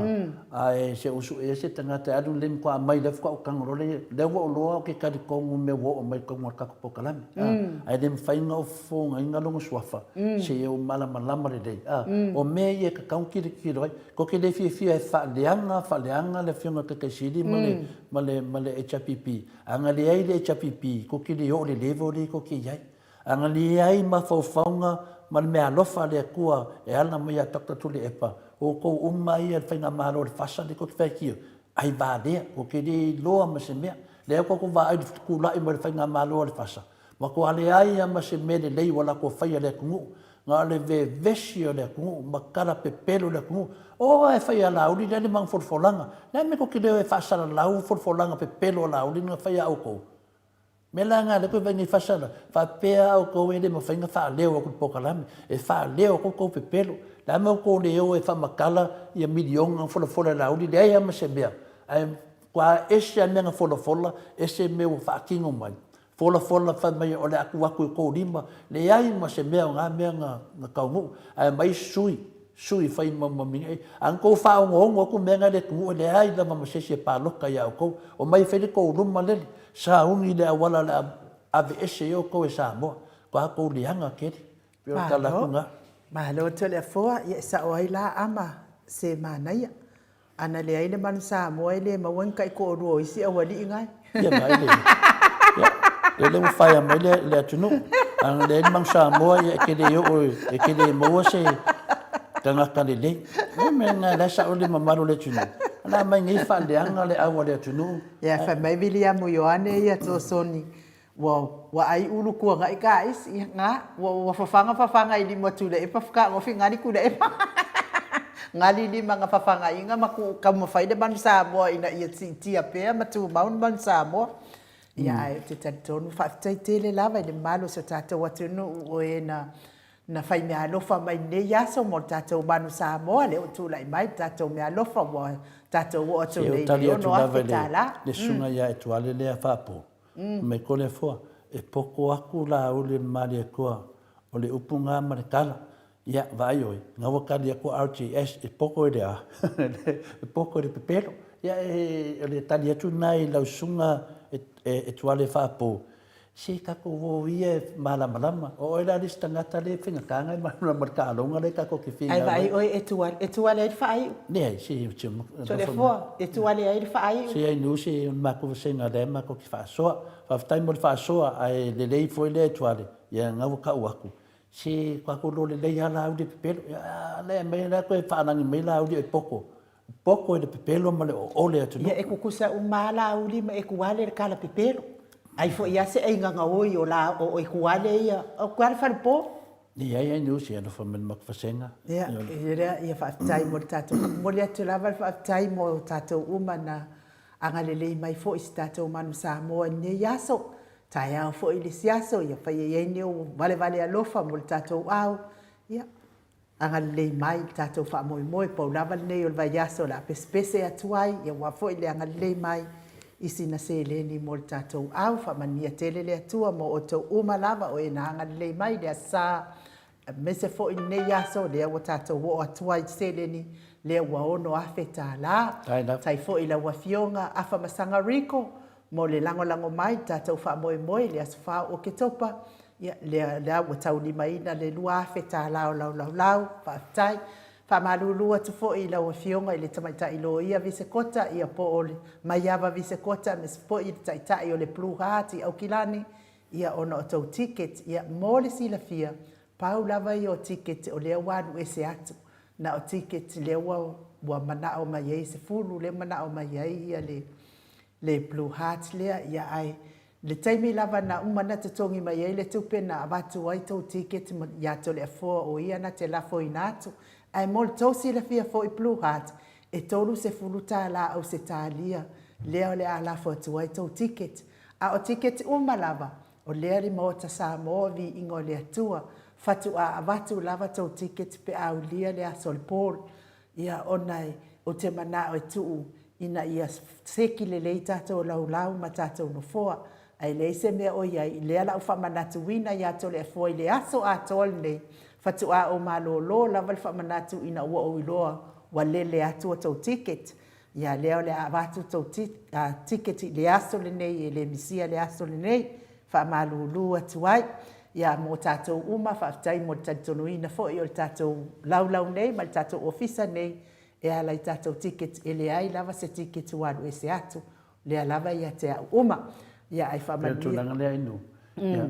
Lea e si le fia uma tātou te whainga renga.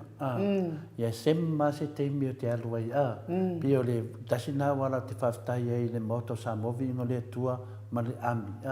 E lātou te mana malama le lei. O tō le fua, whainga renga. Ia te longa mo se whandoa. O waru roi whaisime whapena. I lau tūlanga na ia e whamaru rua tuai. Ia au te loa. Lau tama whaia i ndei. Watu rola ia lea. O le vana ia te au mara te mina mai ai. Ia lau te whelua ia malo ako ma ave. Me se fo i tātou mwhaftai lava le lango. Tau te alo lofa ia to le forma inu. Le ngalwenga fi tālo fia ngai nei matai a mota. Ia ese tau le lei. Whaftai tele lava tau lava pale. Ma mia mea lava ainu whaftai lafi. Ia malo whaftai. Ia te tariton Samoa o le tātou pokalame nā mo le yaso. Ia whaamanmia te lele atua i ne yaso i mato api o fōlinga, whaapea fō i tātou YouTube, le tusi mai, mai se fō i o tau whinangalo, i e fō i nisi e se fō i le loto le hanga o la tau whinangalo, i whaadia mai, ia ua ule koe whia mga o e ka ua kuru keiminga i langa lea e whaalu umal tātou taimi mo sa i ngā tupe, ia a o lea ua o kamkuaku sa o kua i kua le whare ku i kua, ia ai whaafitai lava, ne lango manmia le ne yaso, me se fo i lātou o e o lo mafuta mai tono whare whai ngā ruenga, maua le malosi mai le alii, wale whaatino ina o tiute, ma whai vai whea ngai ai, wale sa ilingo te mao a inga, nisi o whaasauni de sifi o leo uri, whaapea fo le sifi pō, puipuia o tau le anga leo le alii, o e olo o whea wa i lungo le ala tele, le au ave pasi, le au ave lori, le au ave upas, whaamanuia le atua, le au ave taxi, whaamanuia fo i le atua, i lau talainga ngafo pula sa lua tele moas, maua le mataala i lungo le ala, ia aua le vai, afe i tua ta avale, ia e whaisina mo ine lai titi.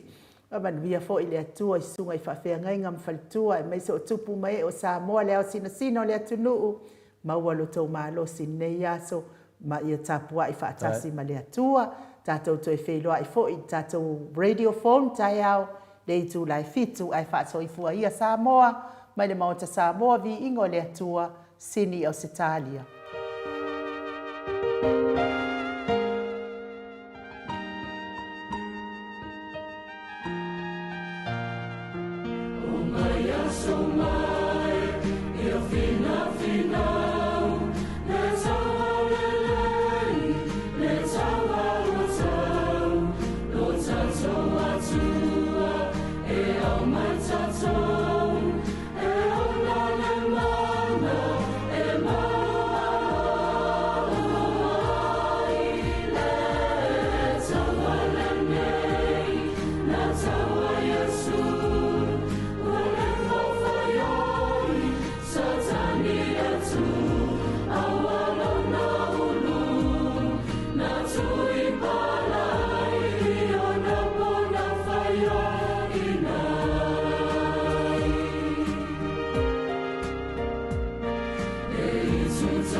Samoa, Yesu.